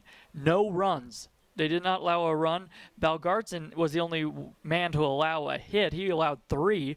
Wolf didn't allow a hit. And then Eric O'Gean came in, of course, and pitched a third of an inning and didn't give up a hit or a run or a walk for that matter. So the pitching was very good. And I think if you asked Eric Matson or Dave Carter, anyone before the ballgame and said, hey, would you take giving up 4 runs today, and they'd say absolutely, we can score 5 runs, we can beat these guys, but the offense, just some timely situational hitting and the ball not bouncing your way and not taking care of those huge opportunities came back to bite the Wolverines, but a lot of positives here as well. So we'll look at the final totals first and then talk about our next broadcast coming up, but the time of the game was only 2 hours and 29 minutes, a quick one here on a Sunday afternoon. 290 brave souls came out to this windy, cold Brent Brown ballpark this afternoon. Tuesday night, I should mention, will be a completely different story. It's supposed to be absolutely gorgeous. First pitch is at 6 p.m. UVU will take on BYU in the final game of that 3-game season series. Wolverines have dropped the first 2 to the Cougars, so they're looking to get a win and want one badly. The Grand Canyon Lopes had 4 runs on 12 hits, 2 errors, 3 runs on 8 hits, 4 errors for Utah Valley, and that's another thing that really came back to bite them, was having another 4 errors. So 8 errors in the last 2 games for UVU, and that just can't happen. So tune in to our next broadcast. It will come to you right here from Brent Brown Ballpark, or come out to the ballpark. Plenty of good seats still available for Tuesday night against BYU.